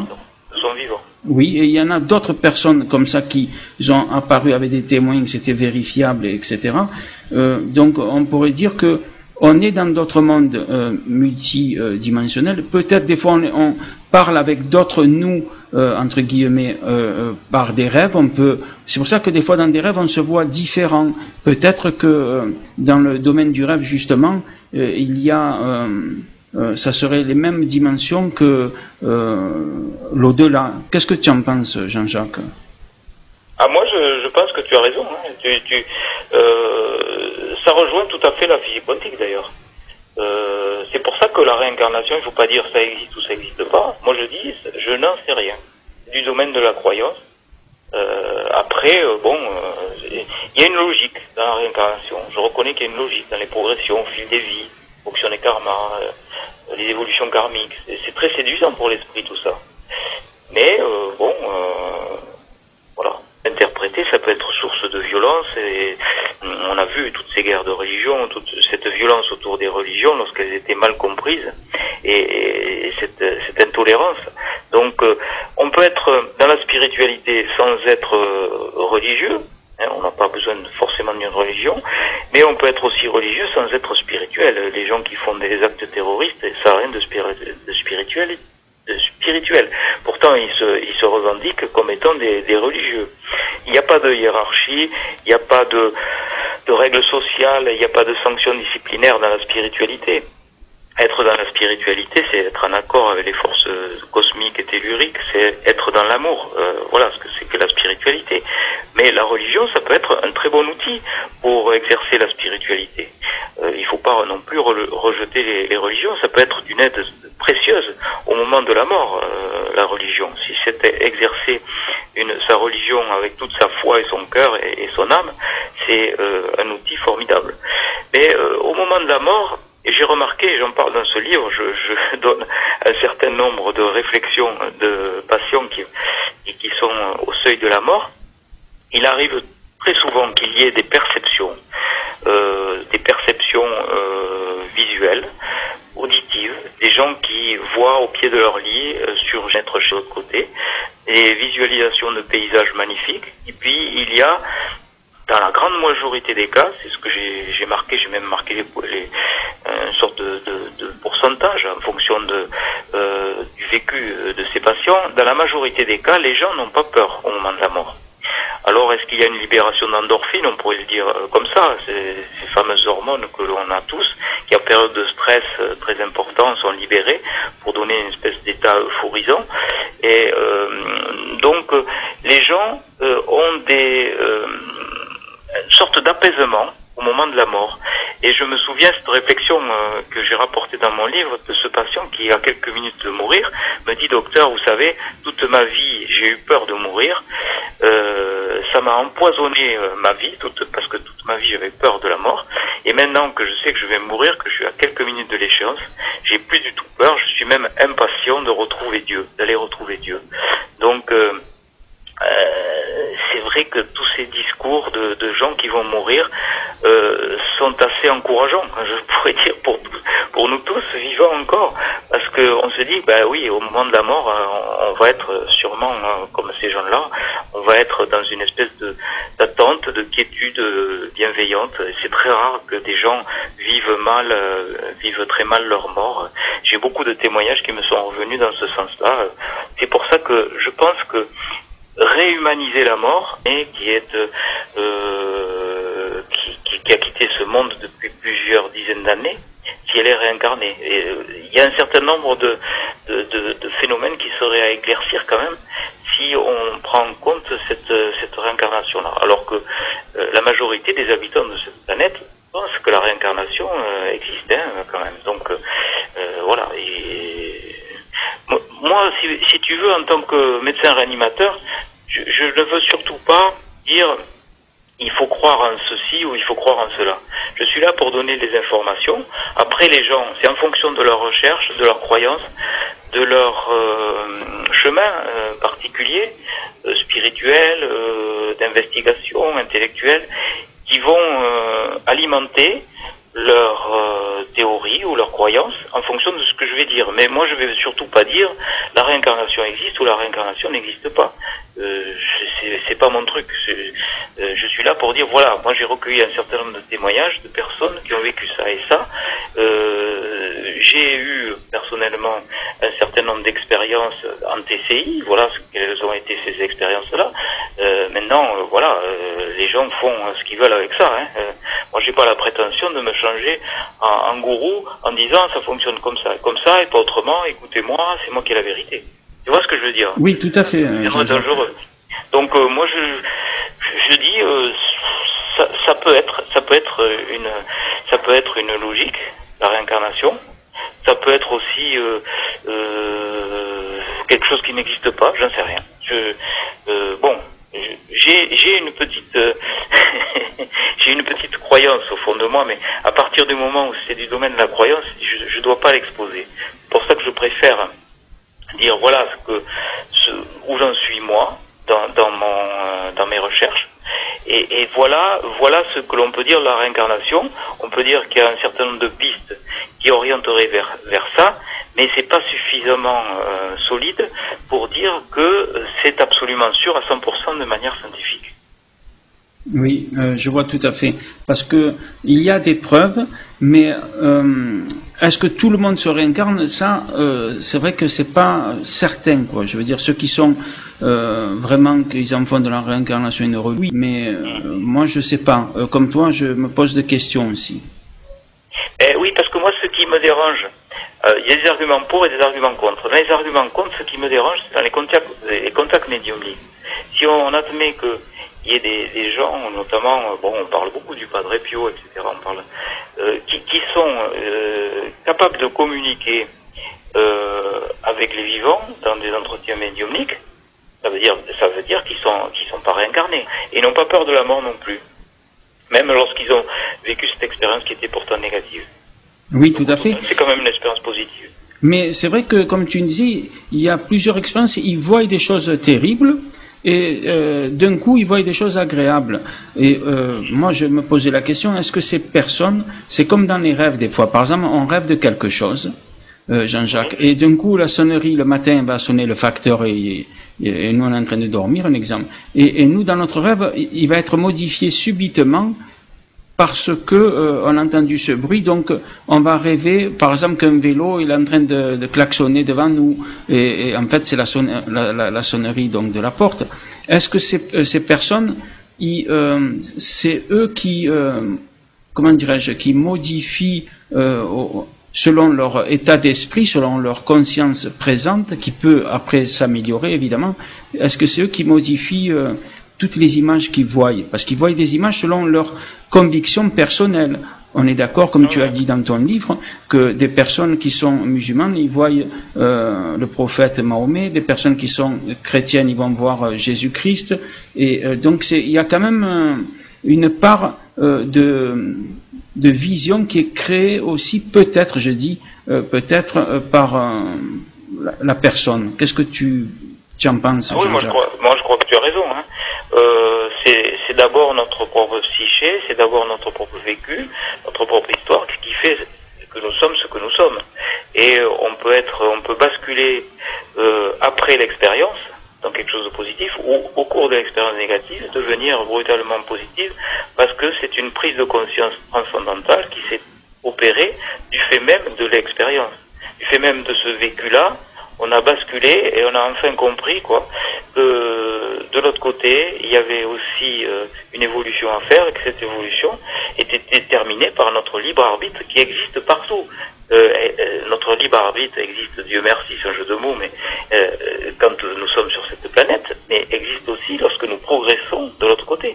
À écouter tous ces témoignages-là et tout ce que nous disent les médiums qui corroborent effectivement les témoignages, eh bien, il y a une progression qui se fait dans les deux plans, que ce soit dans le plan de l'invisible ou dans le plan ici et maintenant. Donc, oui, tout ça, c'est sur la même logique, qui montre que nous sommes propres de devenir. Nous ne sommes pas quand même des robots qui sont téléguidés par des espèces de faisceaux laser qui viennent percuter notre émetteur-récepteur cérébral pour nous dire ce qu'il faut faire. Nous avons la possibilité d'ouvrir nos récepteurs à toutes ces informations.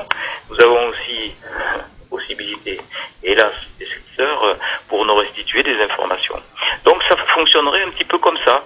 Et c'est une explication qui permet d'intégrer tous les phénomènes connexes aux expériences de mort provisoire. Donc c'est pour ça que je dis que oui, après il y aura peut-être des communications avec des puissances énergétiques qui nous dépassent, comme celles que vous évoquiez au niveau des arbres, tout un tas d'énergies vibratoires. Les médiums, par exemple, il suffit qu'ils mettent leurs mains, leurs récepteurs cutanés sur un mur d'une maison pour avoir d'emblée des flashs d'informations qui leur arrivent. Ils vont être capables de pouvoir restituer le passé d'une habitation, par exemple, ou d'un objet. Donc tout ça, toutes ces perceptions extrasensorielles seraient possibles grâce à cette conscience intuitive qui est exacerbée au moment de ces expériences de mort provisoire. Oui, est-ce que cette conscience universelle qui, je rappelle, donc engloberait non pas seulement la conscience humaine, mais des animaux, d'autres formes de vie, des arbres, etc.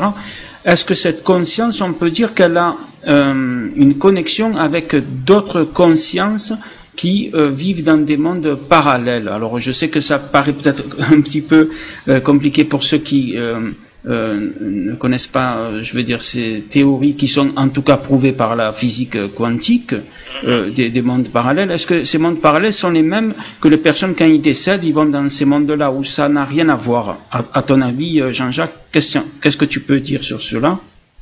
Moi, j'ai eu de grandes discussions avec les gens qui font de la physique quantique, qui sont complètement passionnés par ça, parce que les rares scientifiques qui sont ouverts aux phénomènes inexplicables et inexpliqués. Les scientifiques pourraient se diviser en deux camps, si tu veux. D'un côté, tu as des scientifiques rationalistes, matérialistes, qui sont terriblement gênés par l'inexplicable et l'inexpliqué parce que ça rentre pas dans leur cadre, et donc ils rejettent les informations plutôt que d'essayer de les intégrer, les comprendre. Et puis d'un autre côté, il y a les scientifiques curieux et terriblement excités par l'inexplicable et l'inexpliqué, comme les gens qui font la physique quantique. Alors eux, ils sont passionnés par tout ça parce que ça rejoint effectivement ce que tu dis, c'est-à-dire la théorie des mondes parallèles, la théorie des cordes, des univers impliqués, l'observation qui crée l'événement, et c'est uniquement l'observation qui fait l'événement, donc qui veut dire qu'il existe d'autres événements dans des mondes parallèles, avec le fameux exemple du chat de Schrödinger qui est caricatural, mais qui permet grossièrement d'expliquer que c'est l'observation qui crée notre propre réel. Je suis là-dessus, c'est un cardiologue qui s'était beaucoup intéressé à ces expériences négatives. En gros, nous on dit, l'expérience classique, elle est merveilleuse, on est dans une lumière d'amour, etc. Mais il existe un certain nombre de personnes, moins de 5% des cas, où cette expérience est véritablement une épreuve difficile, où les gens disent avoir été poursuivis par des démons, traversé des lacs de feu, poursuivis ou englobés par des figures géométriques. Enfin, bref, on voit qu'il y a bien quelque chose de pénible, de fastidieux à vivre cette mort-là. Et peut-être il y a moins en pourcentage, c'est Maurice Rowling qui le dit, c'est sûrement sous-évalué cette population parce que il est déjà difficile de communiquer qu'on a vécu une expérience comme ça, mais en plus raconter qu'on a traversé l'enfer, c'est pas très glorieux. Donc beaucoup de gens doivent se taire lorsqu'ils ont vécu cette expérience-là. Mais en fait, ce qu'il faut en retenir, c'est que la majorité des gens, tout au moins lorsqu'ils peuvent communiquer sur cette expérience et qu'ils l'ont intégrée et qu'ils ont pu la raconter, eh bien, avaient vécu ça comme quelque chose de plutôt positif. L'expérience se transforme en une expérience positive. Soit elle devient positive dans l'expérience elle-même, c'est-à-dire au début elle est pénible et puis elle devient plutôt agréable, soit elle est après, donc dans le vécu, elle est devenue une expérience positive. Donc la totalité est restée négative de l'expérience, mais les gens qui sont revenus à la vie ont vécu ça comme un avertissement de l'au-delà, leur disant ben, mon petit vieux, si tu veux que les choses se passent mieux parce que tu vas passer de l'autre côté, tu as intérêt à changer ta vie. Et les gens sont transformés de la même façon, c'est-à-dire qu'ils vont se détacher des valeurs matérielles de ce monde, ils vont être tournés vers les autres, et ils vont intégrer caritatif, humanitaire, enfin bref, ils vont vouloir aider les autres et transformer leur vie pour ne pas que... Ça sera une leçon donnée de l'au-delà, pour dire qu'il faut changer sa vie pour pas que ça se passe comme ça la prochaine fois. Et ils en sont persuadés d'ailleurs, hein, ils disent, ben oui, moi je sais que la prochaine fois, étant donné que j'ai changé ma vie, ça se passera pas du tout comme ça. Et ils n'ont pas peur de la mort non plus, même lorsqu'ils ont vécu cette expérience qui était pourtant négative. Oui, tout à fait. C'est quand même une expérience positive. Mais c'est vrai que, comme tu disais, il y a plusieurs expériences, ils voient des choses terribles, et d'un coup, ils voient des choses agréables. Et moi, je me posais la question, est-ce que ces personnes, c'est comme dans les rêves des fois, par exemple, on rêve de quelque chose, Jean-Jacques, et d'un coup, la sonnerie, le matin, va sonner le facteur, et nous, on est en train de dormir, un exemple. Et nous, dans notre rêve, il va être modifié subitement, parce que on a entendu ce bruit. Comment c'est possible? Supercherie, je vois mal comment on peut faire une supercherie comme ça. Quand on connaît le père Brune aussi, on sait bien que c'est un homme tout à fait intègre et incapable de faire la moindre chose dans ce sens. Et on a ça, quoi. On a ces résultats-là, quoi. Ils sont complètement époustouflants, avec des réponses qui sont saisissantes. La toute dernière question posée par le père Brune, il dit à son frère, est-ce que tu bois toujours ton petit verre de whisky de l'autre côté? Et la réponse c'est non, la bouteille. Alors vous voyez, l'humour existe encore de l'autre côté. Oui, tout à fait. Ça c'est incroyable. Non mais on ressort d'une expérience comme ça, on est complètement bouleversé, quoi, parce que ça remet en cause bien des choses. Et c'est peut-être la TCI, c'est peut-être, je dirais, le phénomène de l'au-delà qui est le plus contesté, parce que là, on a des preuves matérielles. On a de l'enregistrement, on a, je veux dire, des choses bien concrètes. Encore que la médiumnité, etc., ce sont des récits. Même quand on a des signes de reconnaissance très précis, on ne peut pas nier non plus. Mais c'est pas aussi flagrant que la TCI. La TCI, vous avez vraiment des réponses. Vous avez vraiment des entités qui s'expriment, quoi, et qui vous parlent. Donc ça, c'est quand même saisissant. Et moi, je dis que tous les gens qui sont sceptiques là-dessus, et tous les détracteurs, d'assister au moins une fois dans leur vie à une séance. Pas d'écouter sur Internet, donc sur des sites spécialisés, des enregistrements, mais de participer à une séance avec des gens qui ont l'habitude d'en faire. Et là, vous allez voir que votre opinion va changer du tout au tout, parce que moi, j'étais très très sceptique sur la TCI. J'avais écouté ces enregistrements, j'avais lu Les Morts nous parlent du père Brune, bien sûr, mais je me disais quand même, c'est un peu gros tout ça. Et puis finalement, c'est pas choquant, parce que avec cette théorie que je propose du cerveau émetteur-récepteur de conscience, cerveau récepteur d'informations, récepteur donc de messages qui viendraient de l'au-delà, d'une autre dimension, pour nous donner des informations. que ces informations arrivent sur un récepteur cérébral ou sur un support énergétique, vibratoire, finalement, ça revient au même, c'est dans la même logique. Que ce soit un médium qui perçoive des entités par clairaudience, par clairvoyance, ou par clairsentence aussi. Il y a des gens qui se font toujours, ou par clair olfaction. Il y a des médiums qui reçoivent des informations au niveau des odeurs, par exemple, des odeurs de tabac ou des odeurs d'eau de toilette.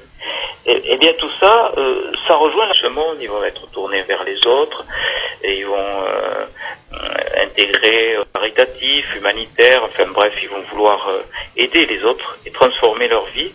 Pour ne pas que ça sera une leçon donnée de l'au-delà pour dire qu'il faut changer sa vie pour pas que ça se passe comme ça la prochaine fois. Et ils en sont persuadés d'ailleurs. Hein, ils disent ben oui, moi je sais que la prochaine fois, étant donné que j'ai changé ma vie, ça se passera pas du tout comme ça. Et ils n'ont pas peur de la mort non plus, même lorsqu'ils ont vécu cette expérience qui était pourtant négative. Oui, tout à fait. C'est quand même une expérience positive.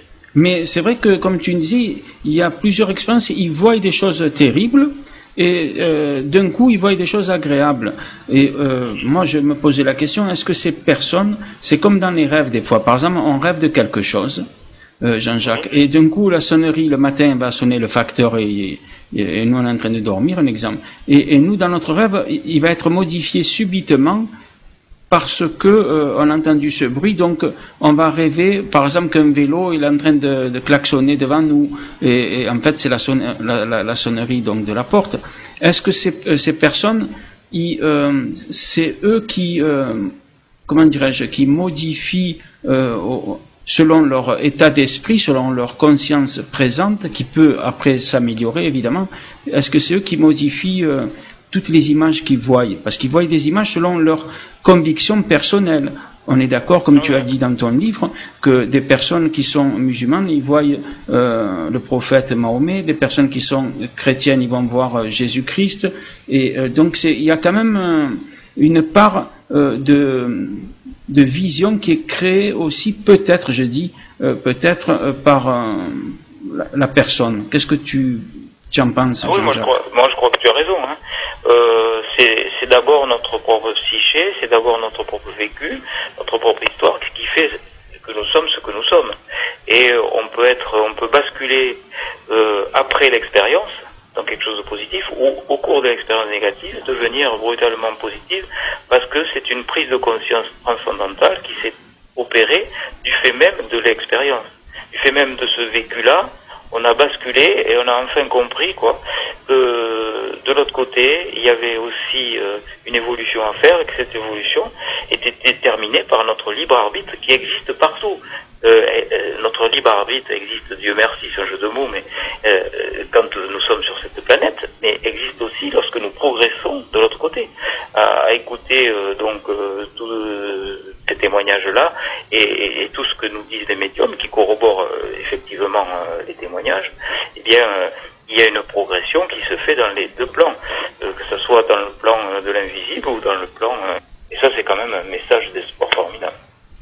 Oui, c'est vrai, Jean-Jacques. Et pour les siècles à venir, comment tu vois les choses? Est-ce que ça sera possible à tout un chacun de communiquer avec, comme je disais tout à l'heure, avec les personnes disparues? Ça sera facile, ça sera plus du paranormal, mais tout à fait quelque chose de banal, quoi. Ben, c'est en train de devenir, tu sais.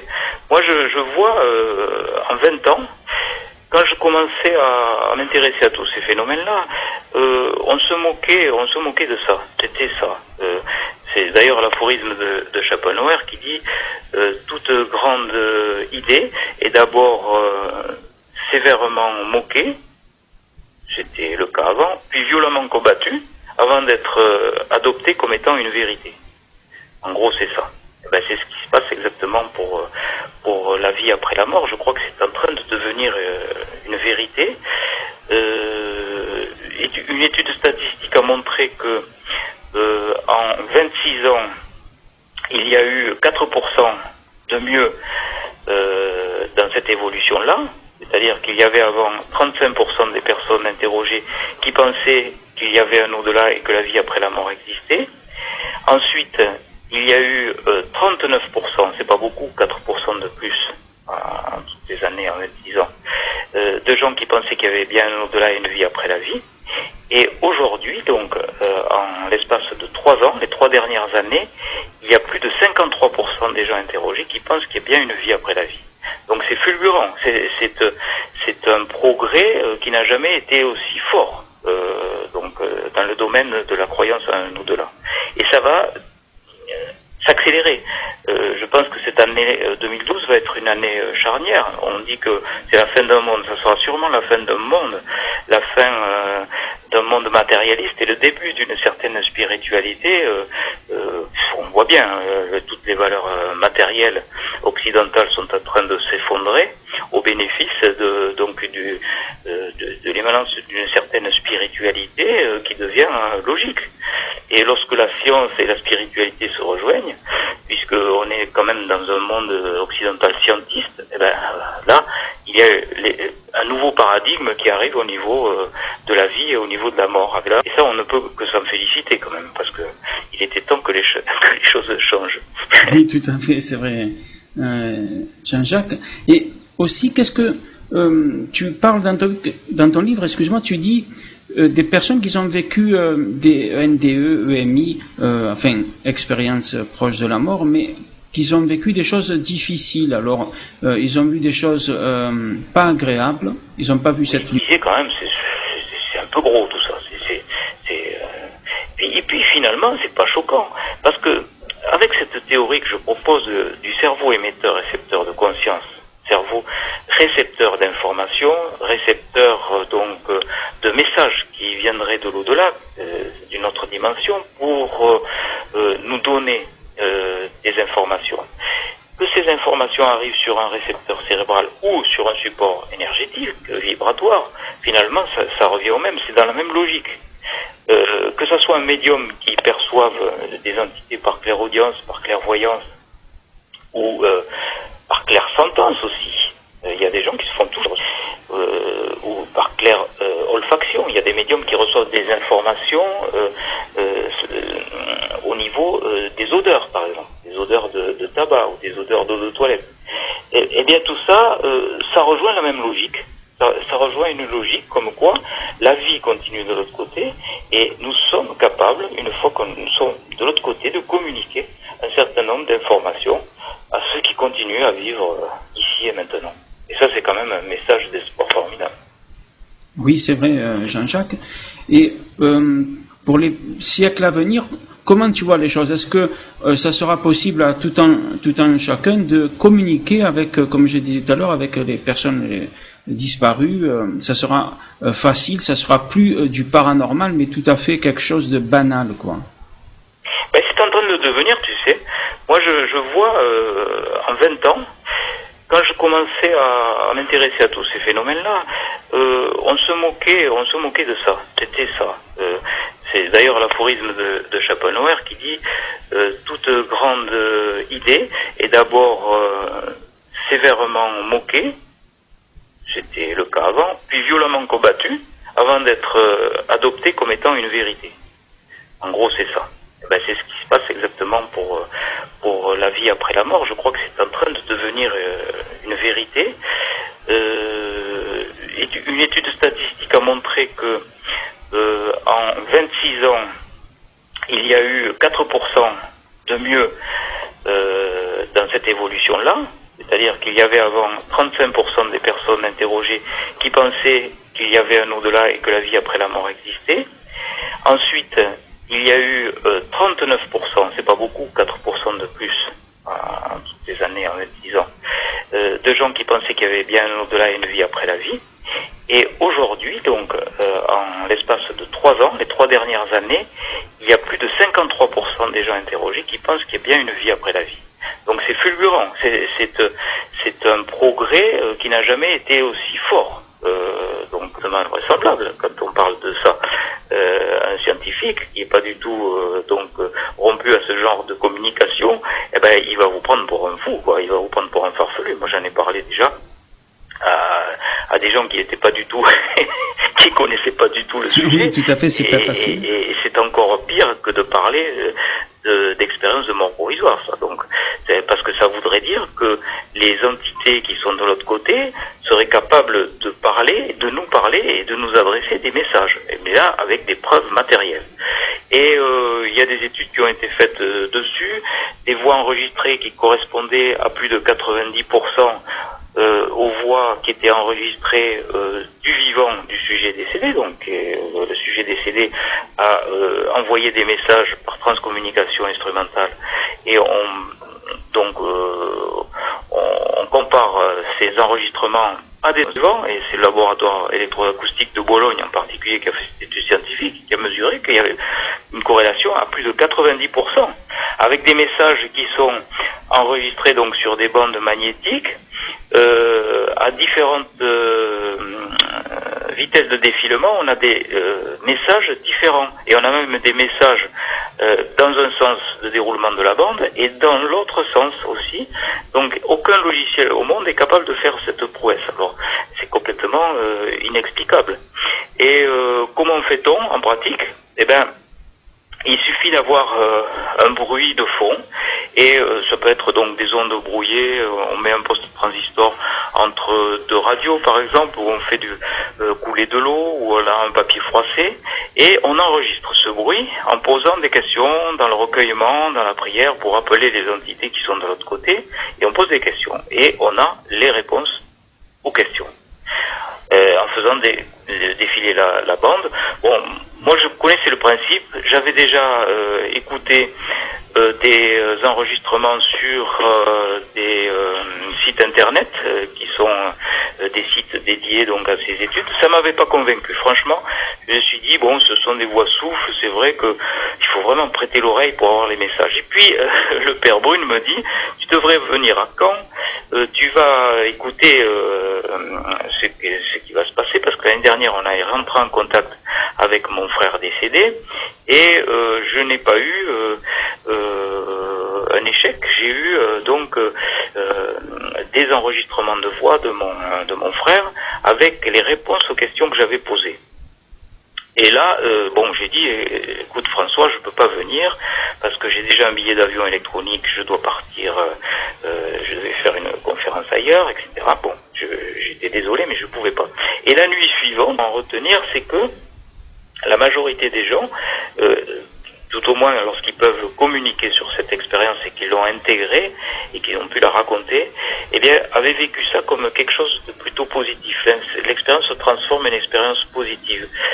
Soit elle devient positive dans l'expérience elle-même, c'est-à-dire au début elle est pénible et puis elle devient plutôt agréable, soit elle est après, donc dans le vécu, elle est devenue une expérience positive. Donc la totalité est restée négative de l'expérience, mais les gens qui sont revenus à la vie ont vécu ça comme un avertissement de l'au-delà, leur disant ben, mon petit vieux, si tu veux que les choses se passent mieux parce que tu vas passer de l'autre côté, tu as intérêt à changer ta vie. Et les gens sont transformés de la même façon, c'est-à-dire qu'ils vont se détacher des valeurs matérielles de ce monde, ils vont être tournés vers les autres, et ils vont intégrer caritatif, humanitaire, enfin bref, ils vont vouloir aider les autres et transformer leur vie pour ne pas que... Ça sera une leçon donnée de l'au-delà, pour dire qu'il faut changer sa vie pour pas que ça se passe comme ça la prochaine fois. Et ils en sont persuadés d'ailleurs, hein, ils disent, ben oui, moi je sais que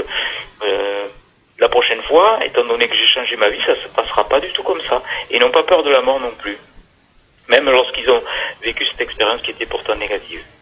Oui, tout à fait. C'est quand même une expérience positive. Mais c'est vrai que, comme tu disais, il y a plusieurs expériences, ils voient des choses terribles, et d'un coup, ils voient des choses agréables. Et moi, je me posais la question, est-ce que ces personnes, c'est comme dans les rêves des fois, par exemple, on rêve de quelque chose, Jean-Jacques, et d'un coup, la sonnerie, le matin, va sonner le facteur, et nous, on est en train de dormir, un exemple. Et nous, dans notre rêve, il va être modifié subitement, parce que on a entendu ce bruit, donc on va rêver, par exemple, qu'un vélo il est en train de klaxonner devant nous, et en fait c'est la sonnerie donc de la porte. Est-ce que ces personnes, c'est eux qui, comment dirais-je, qui modifient selon leur état d'esprit, selon leur conscience présente, qui peut après s'améliorer évidemment. Est-ce que c'est eux qui modifient toutes les images qu'ils voient, parce qu'ils voient des images selon leurs convictions personnelles. On est d'accord, comme tu as dit dans ton livre, que des personnes qui sont musulmanes, ils voient le prophète Mahomet, des personnes qui sont chrétiennes, ils vont voir Jésus-Christ, et donc il y a quand même une part de vision qui est créée aussi, peut-être, je dis, peut-être par la personne. Qu'est-ce que tu en penses? Oui, moi je crois que tu as raison. Hein. C'est d'abord notre propre psyché, c'est d'abord notre propre vécu, notre propre histoire qui fait que nous sommes ce que nous sommes. Et